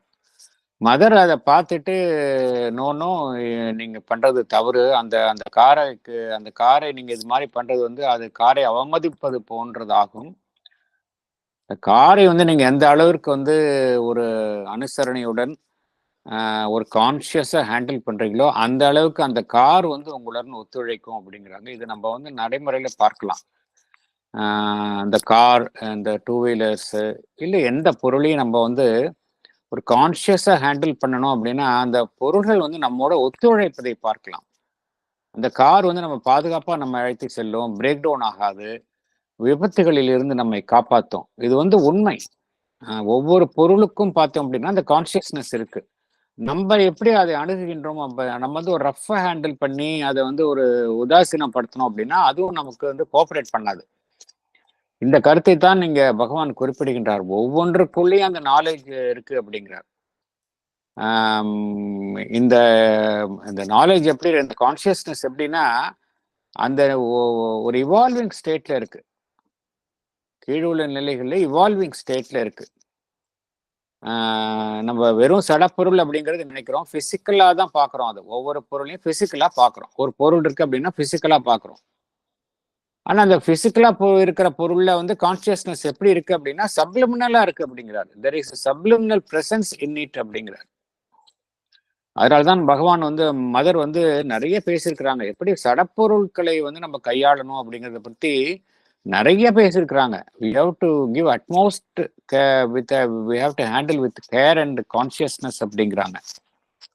என்ன காரணம் என்றால் ஒரே கான்சியஸ்னஸ் தான் அந்த அன்கான்சியஸ் திங்ஸ்லயும் இருக்கு அப்படிங்கிறாங்க.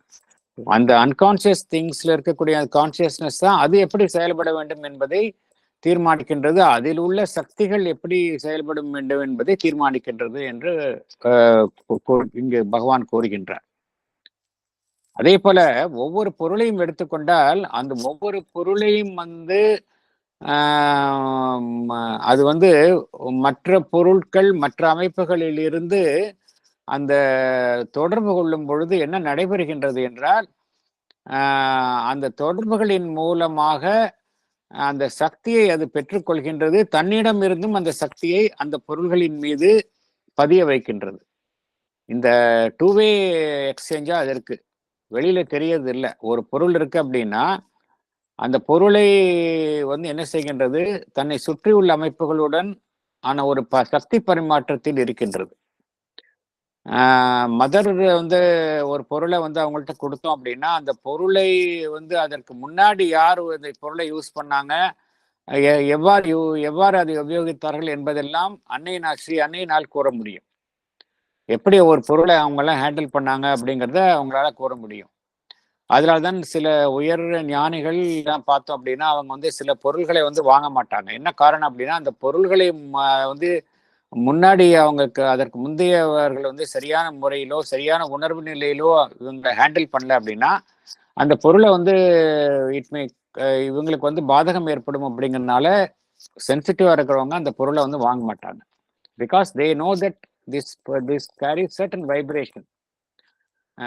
இதைத்தான் பகவான் குறிப்பிடுகின்றார். ஒவ்வொரு பொருளும் வந்து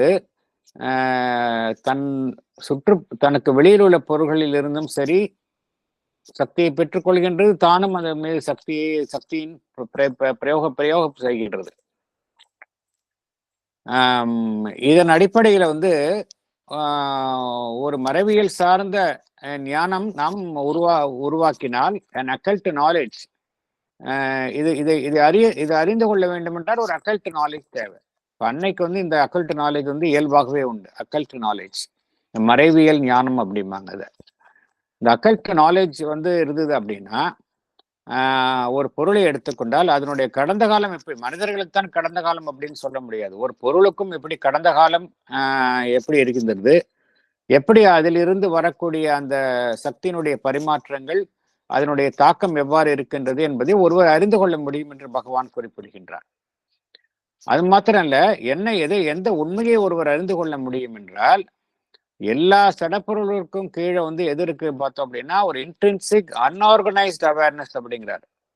ஆர்கனைஸ்ட் அவேர்னஸ் அப்படிங்கிறது மனிதன் என்கின்ற நிலையில உயர் ஜீவியங்கள்ல காணப்படுகின்றது. அதே சமயம் இந்த மெட்டீரியல் லெவல்ல பார்த்தோம் அப்படின்னா இன்ட்ரின்சிக்கா இருக்கு, உள் பொதிந்த நிலையில் இருக்கின்றது. அன்ஆர்கனைஸ்ட் அவேர்னஸ், ஒரு இன்டெலிஜென்ஸ் இருக்கு. அவேர்னஸ் பகவான் கேபிட்டல்ஸ்ல போட்டிருக்காரு.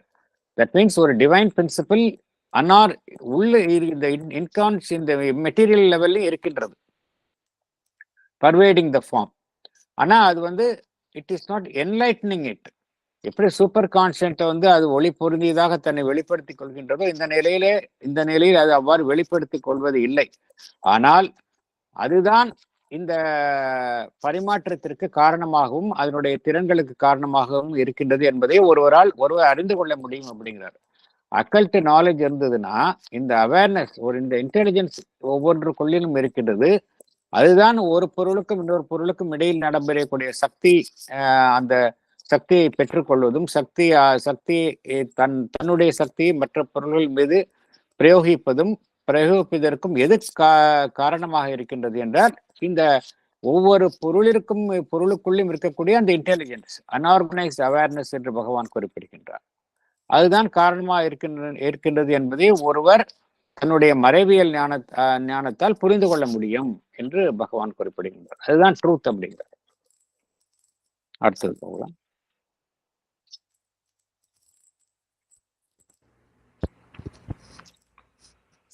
What we see from outside is that material objects like plants and minerals have their powers, properties, and inherent influences. But as there is no faculty or means of communication, it is only by being brought into contact with person or object, or by a conscious utilization by living beings, that their influences can become active. Such a utilization is the practical side of more than one human science. But still, these powers and influences are attributes of being, not of mere indeterminate substance. They are forces of the spirit emerging by energy from its self-absorbed inconscience. Thank you. Explanation. படிக்கட்டுங்களாங்க sir? Yes, madam. It is observed from outside the material objects like plants and minerals have their powers, properties, and inherent influences, but they have no means of communication. Therefore, it is only by being brought into contact with the person or object or by conscious utilization by living being that their influences can become active. This utilization is the practical side of human science, but these powers and influences are attributes of being. They are not of mere indeterminate substance. They are forces of the spirit emerging by energy from its self-absorbed inconscience. நன்றிங்க sir. Thank you. Thank you.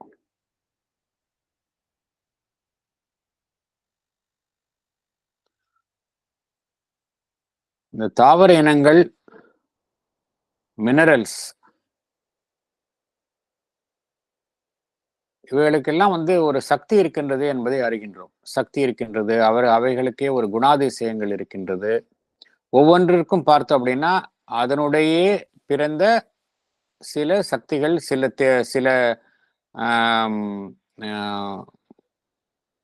சில characteristics, inherent influences.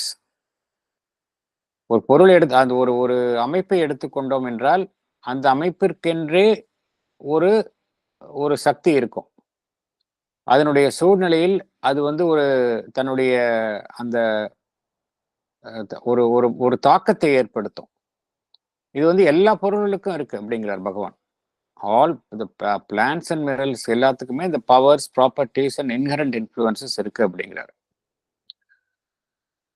இருக்கு அப்படின்னா இப்ப மனிதனுக்கு ஒரு capacity இருக்கு அப்படின்னா அந்த கெப்பாசிட்டியை மனிதன் தெரியப்படுத்துகின்றான். தெரியப்படுத்துகின்றான். அதனால அந்த கெப்பாசிட்டி மற்றவர்கள் அறிகின்றார்கள். வாலண்டரியா மனிதனால எதையும் பண்ண முடியும். ஆனா இத்தகைய அமைப்புகளுக்கு, பிளான்ட்ஸ் அண்ட் மினரல்ஸுக்கு வாலண்டரியா பண்ண முடியாது. நம்ம என்ன பண்றோம், ஒரு பிளான்ட்டுக்கு ஒரு ஒரு கெப்பாசிட்டி இருக்கு, அதுக்கு ஒரு குணாதிசயம், சிறப்பான குணம் இருக்கு அப்படின்னா அந்த அந்த அந்த தாவர இனத்தை நாம் உணவாக உட்கொள்கின்றோம். இல்ல வேற ஏதாவது உபயோகத்திற்கு உபயோகப்படுத்தி அதன் மூலமாக அதில் உள்ள பயனை நாம் அடைகின்றோம். அதனால்தான் இங்க பகவான் என்ன குறிப்பிடுகின்றார், அந்த இது மாதிரி விஷயங்களை unless it is brought into contact with a person or object or by a conscious utilization by living beings, இந்த சக்திகள்லாம் வெளியில வராது, அதுக்குள்ளே தான் இருக்கும் அப்படிங்கிறார். அப்பதான் அதனுடைய உள்ள இருக்கக்கூடிய அந்த இன்ஃப்ளூயன்சஸ், அதனுடைய திறன்கள் எல்லாம் ஆக்டிவாக செயல்பட முடியும். எப்ப அப்படின்னா அதை நம்ம கையகப்படுத்தி அதை நம்ம பயன்படுத்தும் போதுதான் அதில் உள்ள விஷயங்களை நாம் உள்வாங்கிக் கொள்கின்றோம், வெளிப்படுத்த முடிகின்றது.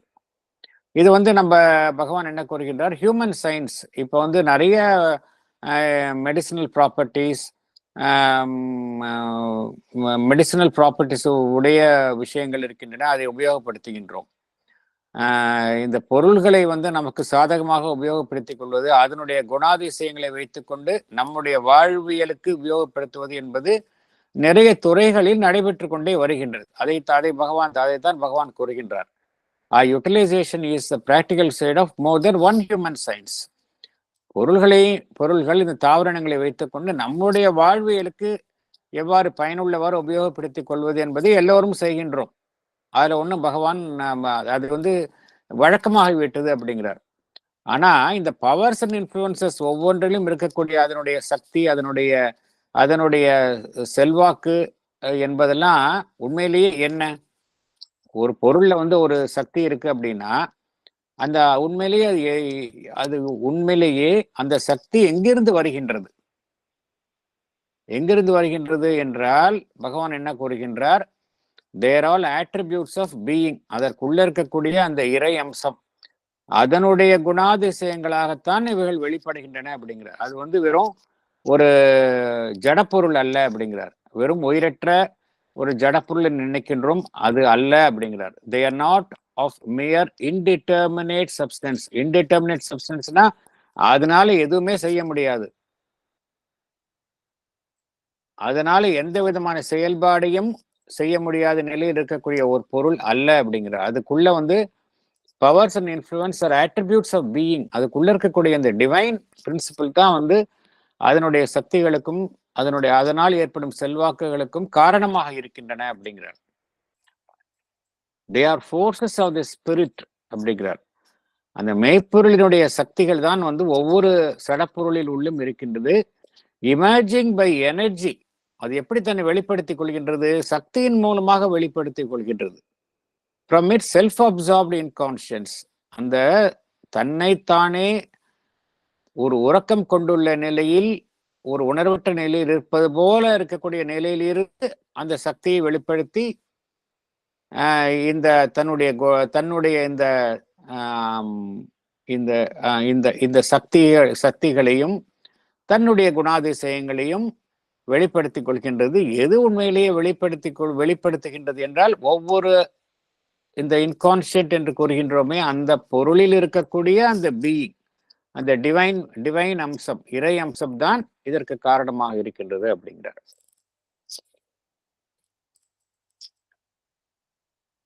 அடுத்தது போகலாம்.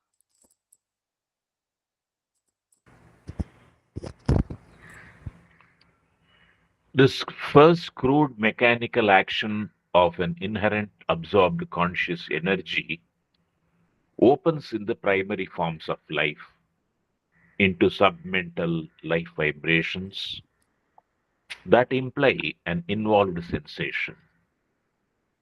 There is a seeking for growth, light, air, life room, a blind feeling out,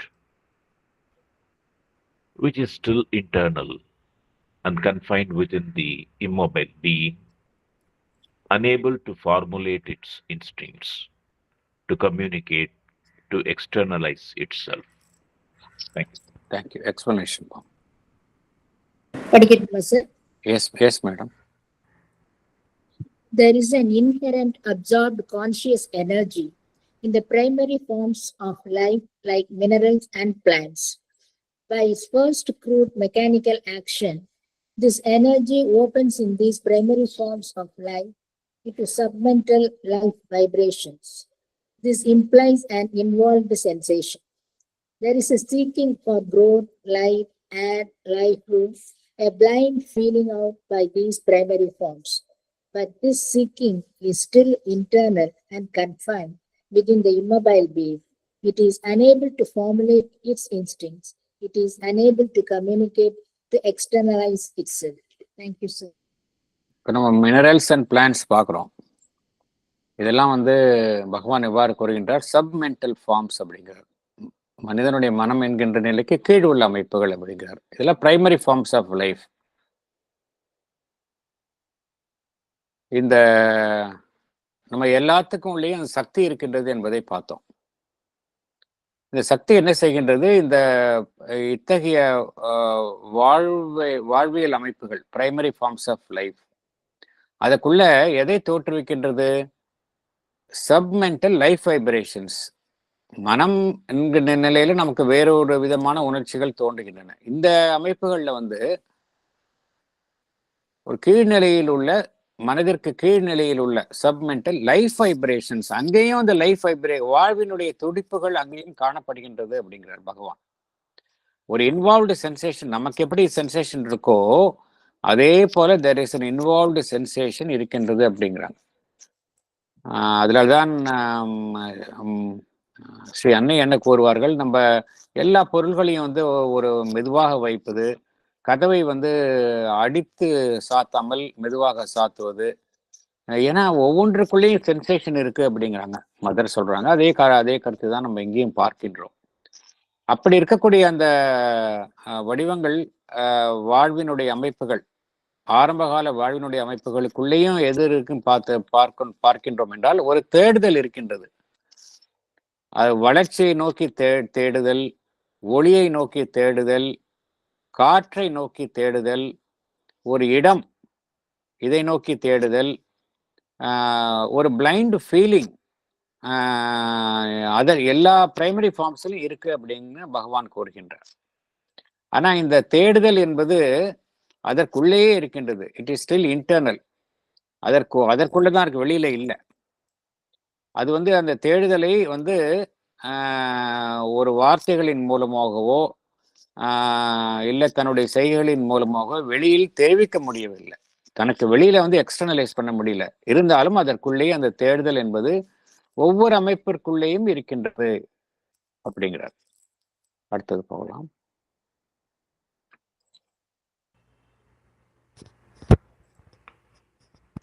An immobility not organized to establish living relations. It endures and absorbs contacts, involuntarily inflicts, but cannot voluntarily impose them. The inconscience is still dominant, still works out everything by the secret involved knowledge by identity. It has not yet developed the surface contactual means of a conscious knowledge. Thank you. Thank you. Explanation. Padikatuma, sir? Yes, madam. These primary forms are in a state of immobility, which is not organized to establish living relations.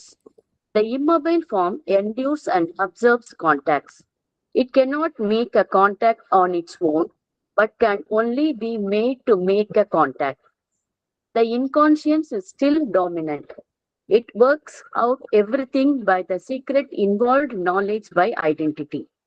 It has not yet developed the surface instruments as a means to get a conscious knowledge. Thank you, sir. இந்த primary forms ஆரம்ப காலகட்ட வாழ்வினுடைய அமைப்புகள் எப்படி இருக்கு அப்படின்னா ஒரு state of இம்மோபிலிட்டி, அசையாத நிலையில் தான் இருக்கின்றது. அதனாலதான் நான் வந்து மற்ற அமைப்புகளுடன் ஒரு ஒரு ஒரு வாழும் நிலையில் இருக்கக்கூடிய அந்த உறவை வந்து ஏற்படுத்தி கொள்ள முடிவதில்லை. லிவிங் ரிலேஷன்ஸ் அதை வந்து மற்ற அமைப்புகளுடன் ஏற்படுத்தி கொள்ள முடிவது இல்லை. இந்த அது வந்து ஒரு அசைவற்ற நிலையில இருந்தாலும் என்ன செய்கின்றது, அனைத்தையும் அது தாங்கிக் கொள்கின்றது. அனைத்தையும் அது தொடர்புகளினால் ஏற்படக்கூடிய அனைத்தையும் அது உள்வாங்கிக் கொள்கின்றது. Absorbs all contacts. அது வந்து தானே வந்து ஒரு தொடர்பை ஏற்படுத்தி கொள்ள முடியாது. ஆனால் அதை வந்து வேறொன்றுடன் தொடர்பு கொள்ள செய்ய முடியும். நம்ம ஒரு பொருளை எடுத்துக்கிட்டோம் என்றால் அந்த பொருளை வந்து தானே வந்து அந்த பொருள் வந்து இன்னொரு பொருளுடன் தொடர்பு கொள்ள முடியாது. அதை தொடர்பு கொள்ள செய்வதற்கு வேறொரு சாதனம் தேவைப்படுகின்றது. ஏனென்றால் அந்த இடத்துல இன்கான்ஷியன்ஸ் வந்து ரொம்ப டாமினண்டா இருக்கு. எல்லாத்தையும் வந்து அது எதனுடைய அடிப்படையில் செயல்படுகின்றது என்றால் அதற்குள்ள வந்து ஒரு மறைந்துள்ள ஒரு மறைமுகமாக இருக்கக்கூடிய ஒரு ஞானம் இருக்கின்றது. Secret involved knowledge by identity என்கின்ற ஒரு அமைப்பு இருக்கின்றது. எப்படி நாலேஜ் பை ஐடென்டிட்டி என்பது சூப்பர் கான்ஷியஸ் லெவலில் இருக்கின்றதோ அதே போல் இந்த நிலையிலும் இருக்கின்றது. ஆனால் மறைந்த நிலையில் இருக்கின்றது. அதன் மூலமாகத்தான் அது அனைத்தையும் செயல்படுத்துகின்றது. இப்ப ஒரு வளர்ந்த நிலையில் இருக்கக்கூடிய அமைப்புகளில் காணப்படக்கூடிய ஒரு புற சாதனங்கள், ஒரு மனிதன் கிட்ட வந்து 5 புலன்கள் இருக்கின்றது, நன்கு வளர்ச்சி அடைந்த நிலையில அது இருக்கின்றது, நல்லா டெவலப் ஆயிருக்கு. அது மாதிரி இந்த நிலையில டெவலப் ஆகல. அந்த அறிவை வந்து பெறுவதற்கான அந்த புற சாதனங்கள் வந்து இந்த நிலையில உருவாகலை. எல்லாமே வந்து இன்ஸ்டிங்டிவா இருக்கு. ஒரு சீக்ரெட் இன்வால்வ்டு நாலேஜ் இருக்கின்றதை ஒழிய அது வந்து புறசாதனங்களின் மூலமாக ஒரு இன்ஸ்ட்ருமெண்ட், சர்ஃபேஸ் இன்ஸ்ட்ருமெண்ட் மனிதனுக்கு இருப்பது போல இல்லை சில விலங்குகளுக்கு இருப்பது போல புறசாதனங்கள், வெளியில் உள்ள விஷயத்தை வந்து கம்யூனிகேட் பண்றதுக்கான புறசாதனங்கள் இல்லை, இந்த நிலையில இல்லை. அடுத்தது போகலாம்.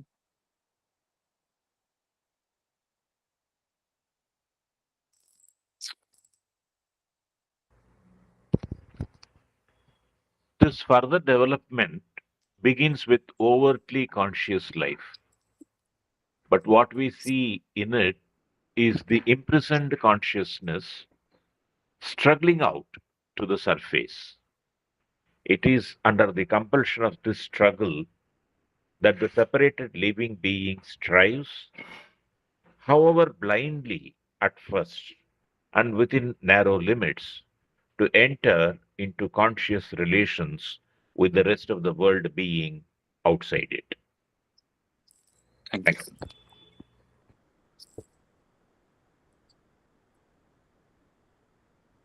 எக்ஸ்பிளனேஷன் படிக்கட்டுமா சார்? படிங்க. The further development begins with the overtly conscious life, that is, higher forms of life. We see in it the imprisoned consciousness struggling out to the surface.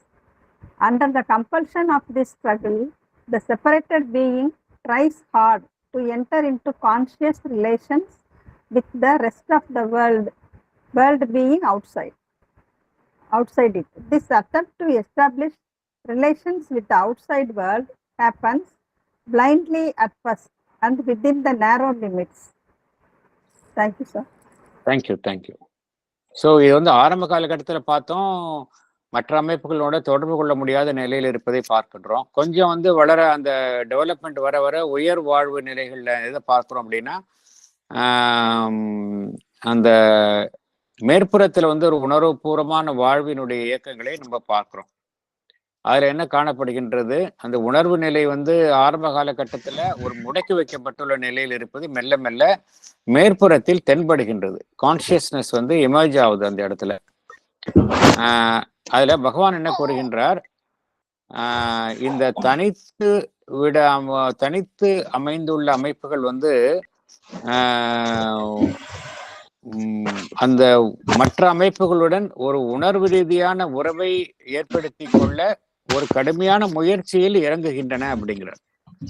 இந்த நிலையில பகவான் என்ன கூறுகின்றார், it is under the compulsion of the struggle that the separated living being strives, however blindly at first and within narrow limits, to enter into conscious relations with the rest of the world being out of it. அதாவது ஆரம்ப காலகட்டத்தில் பார்த்தோம் அப்படின்னா கம்ப்ளீட்டா வந்து ஒண்ணுமே முடியல. அப்புறம் வளர வளர என்ன நடைபெறுகின்றது,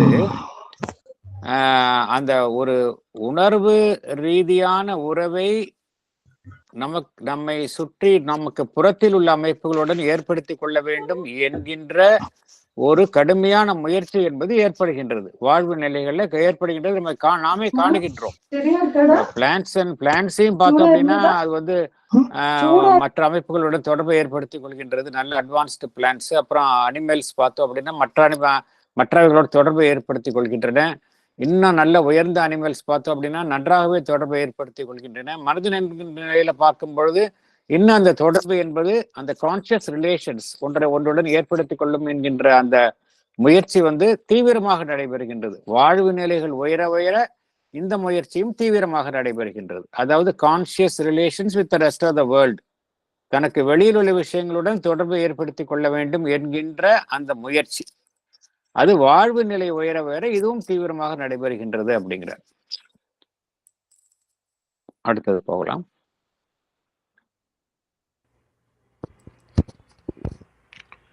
It is by the growing amount of contacts that it can receive and respond to, and by the growing amount of contacts that it can put out from itself or impose in order to satisfy its needs and impulsions, that the being of living matter develops its consciousness, grows from inconscious to subconscious into a limited separative knowledge. Thank you, sir. Thank you. Explanation, please. Shall I read? Yes, sir, please.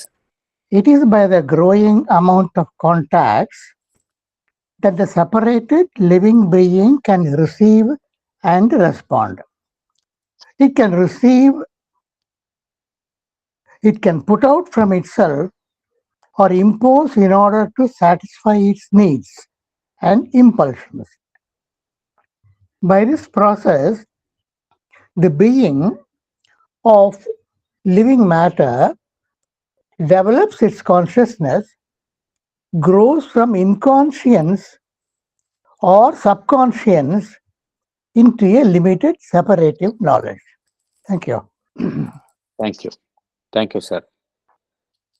எப்படி இந்த தொடர்பற்ற நிலையில் இருக்கக்கூடிய அமைப்புகள் வந்து எப்படி வந்து ஒன்றை பெற்றுக்கொள்வதும் அதே போல தான் மற்றொன்றிற்கு வழங்குவதும் எப்படி சாத்தியமாகின்றது என்றால், இந்த தொடர்புகள் வந்து அதிகரிக்க the reception and response, ஒன்றை வெளியிலிருந்து ஒன்றை நான் பெற்றுக்கொள்வது, என்னிலிருந்து மற்ற அமைப்புகளுக்கு நான் வழங்குவது. இந்த பெற்றுக்கொள்வதும் வழங்குவதும் பார்த்தோம் அப்படின்னா எப்படி சாத்தியம்? ஆரம்ப காலகட்டத்தில் ரொம்ப ருடிமெண்ட்ரி இருக்கு.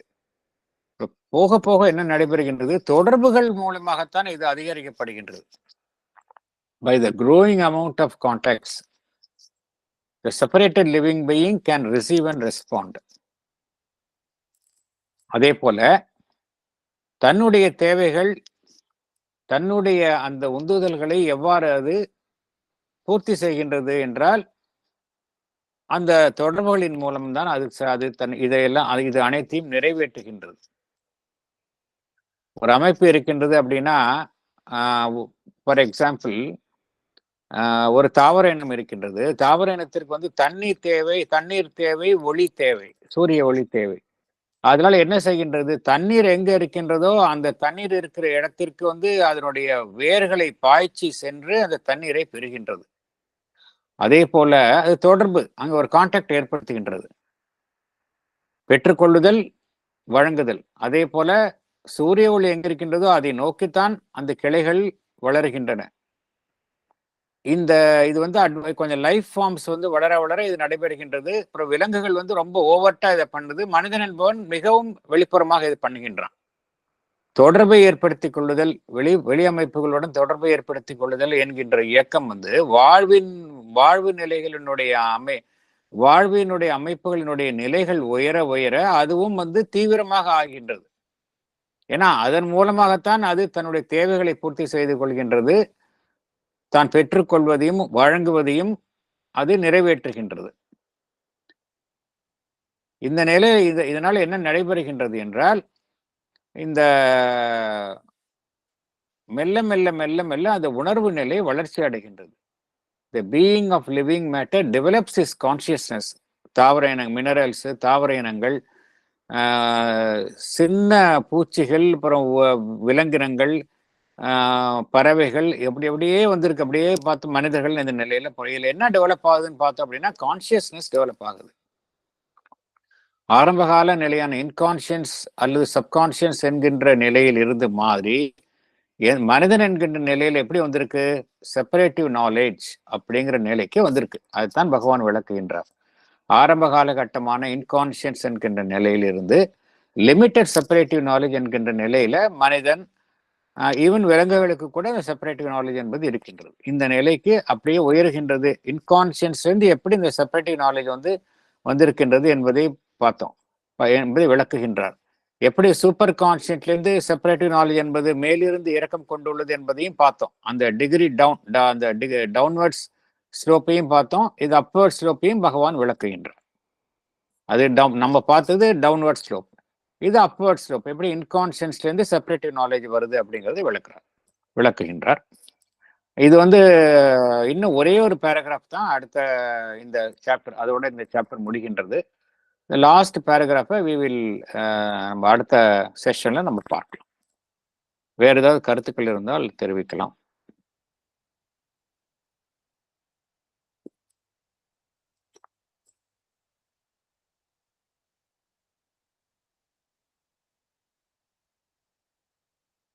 S madam. வணக்கம் சார். சார், சாவித்திரியில Bhagavan kingdoms of greater knowledge, little knowledge அதெல்லாம் சொல்வார் இல்லைங்களா? அதுல சொல்றது இதே கருத்துக்கள் தான் இல்லைங்களா? அந்த படிப்படியா சொல்லிட்டு வருவாரு. சரி சரி படிங்க. இல்ல சார், அந்த மொத்தமாவே அதுல ஃபுல்லாவே இருக்குங்க சார். அந்த சாப்டர்ஸ் ஃபுல்லா ஒவ்வொரு ஸ்டேஜா அதுல சொல்லிட்டு வருவாரு. அதுவும் இதுவும் அதே கருத்துக்கள் தானேன்னு கேக்குறேங்க சார். நிச்சயமாக தான். சாவித்திரியில கம்ப்ளீட்டா அதை நிறைய டீல் பண்ணியிருக்காரு. எப்படி இன்கான்சியன்ட்லேருந்து மேல வருகின்றது என்பதை பத்தி நிறைய ஒரு குறிப்புகள் வருகின்றன. அவருடைய யோகா அனுபவங்களே விளக்கி உள்ளார் பகவான். எப்படி அவர் அந்த கீழே உள்ள நிலைக்கும் இன்கான்சியன்ட் நிலைக்கும் போயிருக்கார் அப்படிங்கிறதையும் விளக்கி உள்ளார்.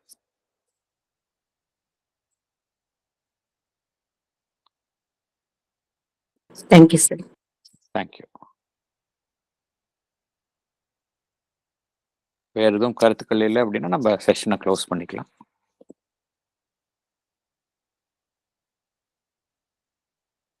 Yes madam.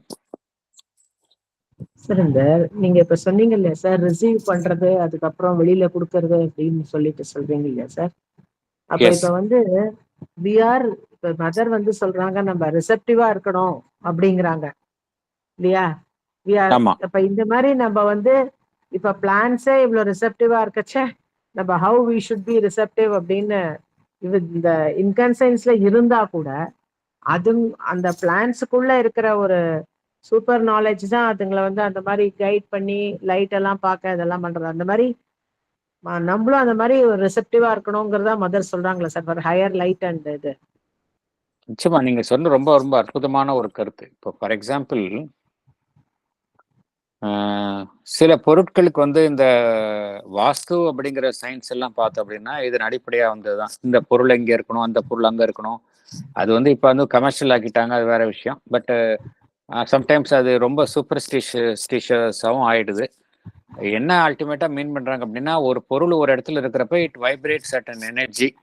அதன் மூலமாக அதனுடைய இட் கிரியேட் சர்டன் ஒரு கண்டியூசிவ் அட்மாஸ்பியர் கிரியேட் பண்ணுது அப்படிங்கிறது அதனுடைய பிரின்சிபல். ஒரு சாதாரண ஒரு கல்லோ ஒரு அமைப்பிற்கோ அத்தகைய பொருள் இருக்கிறப்ப ஒரு உயிருள்ள மனிதனுக்கு வந்து எவ்வளவு உணர்வு நிலையில நம்ம வளர்ச்சி அடைஞ்சிருக்கோம் இல்லையா. ஸோ அந்த அளவுக்கு பொட்டென்சியல் நம்ம கிட்ட இருக்குது. ஒரு சாதாரண ஒரு ஒரு ஒரு ஒரு சடப்பொருள் சாதாரண சொல்ல முடியாது. After having red all these things we cannot say that சடப்பொருள் நம்ம எதை நினைக்கிறோமோ, அதாவது உணர்வு நிலையில ஆரம்ப காலகட்டத்தில் வளர்ச்சி அடையாத நிலையிலே இருக்கக்கூடிய அதனுடைய வெளிப்பாடு வளர்ச்சி அடையாத நிலையில் இருக்கக்கூடிய ஒரு பொருளுக்கே நம்ம வந்து அவ்வளவு சக்தி இருக்குன்னு நினைக்கிறோம். அப்படின்னா நீங்க சொன்ன மாதிரி மனிதர்கள் என்பவர்களுக்குள்ள எவ்வளவு வளர்ச்சி அடைந்த நிலையில அந்த உணர்வு நிலை இருக்கின்றது. நம்மால எவ்வளவு சாதிக்க முடியும் அதனால இல்லையா. நம்ம வந்து அந்த பெற்றுக்கொள்ளுதலும் தொடர்பு கொள்ளுதலும் வந்து அந்த ஹையர் கான்சியஸ்னஸோட நம்ம தொடர்பு கொண்டு நம்மளால வந்து எந்த அளவுக்கு நம்மளால வளர முடியும். நமக்கு வந்து இந்த ஸ்கோப் ஜாஸ்தி இல்லையா. எல்லா இருக்கக்கூடிய எல்லா அமைப்புகளுமே we are in the most advantageous position. we are at a vantage point. எல்லா அமைப்புகளோடும் கம்பேர் பண்ணும்போது we are at a vantage point. ஒரு லீப் தான் நம்ம செய்ய வேண்டியது.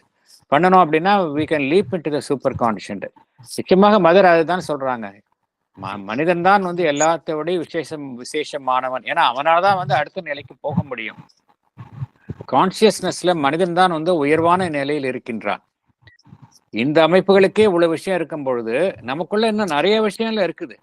தட் மீன்ஸ் நம்ம கிட்ட பாசிபிலிட்டிஸும் அந்த அளவுக்கு இருக்கு. அதை நம்ம சரியாக உபயோகித்துக் கொள்ளணும். அதுதான் அன்னை கூறுகின்றார். Okay sir. Okay sir. Thank you. Thank you.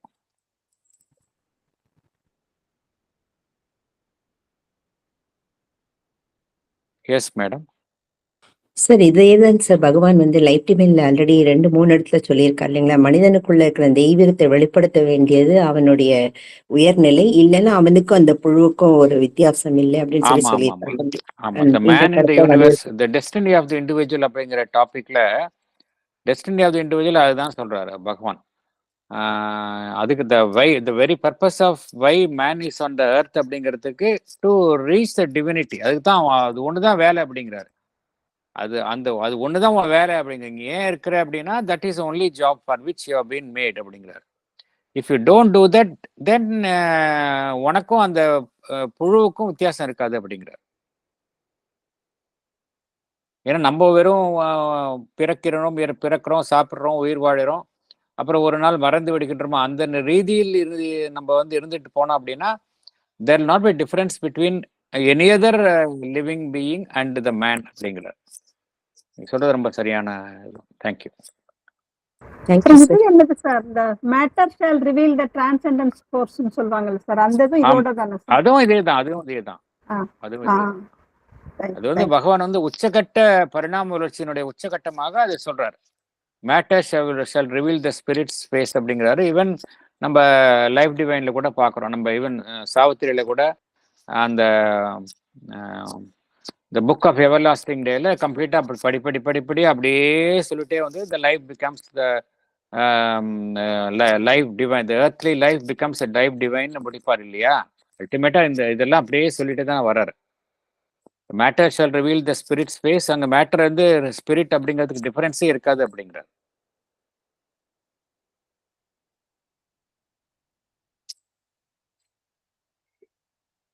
Thank you sir. Thank you madam. Tripura Sundari madam. Thank you everyone. நம்ம நெக்ஸ்ட் செஷன்ல நம்ம சந்திக்கலாம். எதுக்குமா எனக்கு தேங்க்ஸ். சாரி. நீங்க அந்த ஒரு நல்ல ஒரு கான்செப்ட் அவங்க, அதாவது அந்த மெட்டீரியல் மேட்டர் அதுக்குள்ளேயே அவ்வளவு ஒரு ரிசப்டிவிட்டி இருக்கு. அப்படி இருக்கும்போது நம்ம வந்து எந்த அளவுக்கு இருக்கணும் அப்படிங்கிற ஒரு இதை வெளிக்கொண்டு வந்தீங்கல்ல, அதுதான். தேங்க்யூ. ரொம்ப நீங்க சொன்னது ரொம்ப நல்ல பாயிண்ட். இன்ஃபேக்ட் அது வந்து ஒரு டேக்அவே இன்னைக்கு நம்ம பார்த்ததுல அதுதான் உண்மையான டேக்அவே. என்ன அப்படின்னா, அவங்க அந்த ஒரு மெட்டீரியல் இதுக்குள்ளே அவ்வளவு இருக்கும்பொழுது ஹியூமன் பீயிங் எவ்வளவு பாசிபிலிட்டிஸ் இருக்கு, அதை நம்ம எப்படி சிறந்த முறையில் உபயோகித்துக் கொள்ளணும் அப்படிங்கறதா நமக்கு வந்து இதுல அறிந்து கொள்ள வேண்டிய விஷயம். நீங்க சொன்னது ரொம்ப ஒரு ஆப்டான பாயிண்ட் அது. Thank you very much once again. Practical knowledge. Practical. Thank you very much. Thank you all. Thank you very much. Thank you. We can close the session.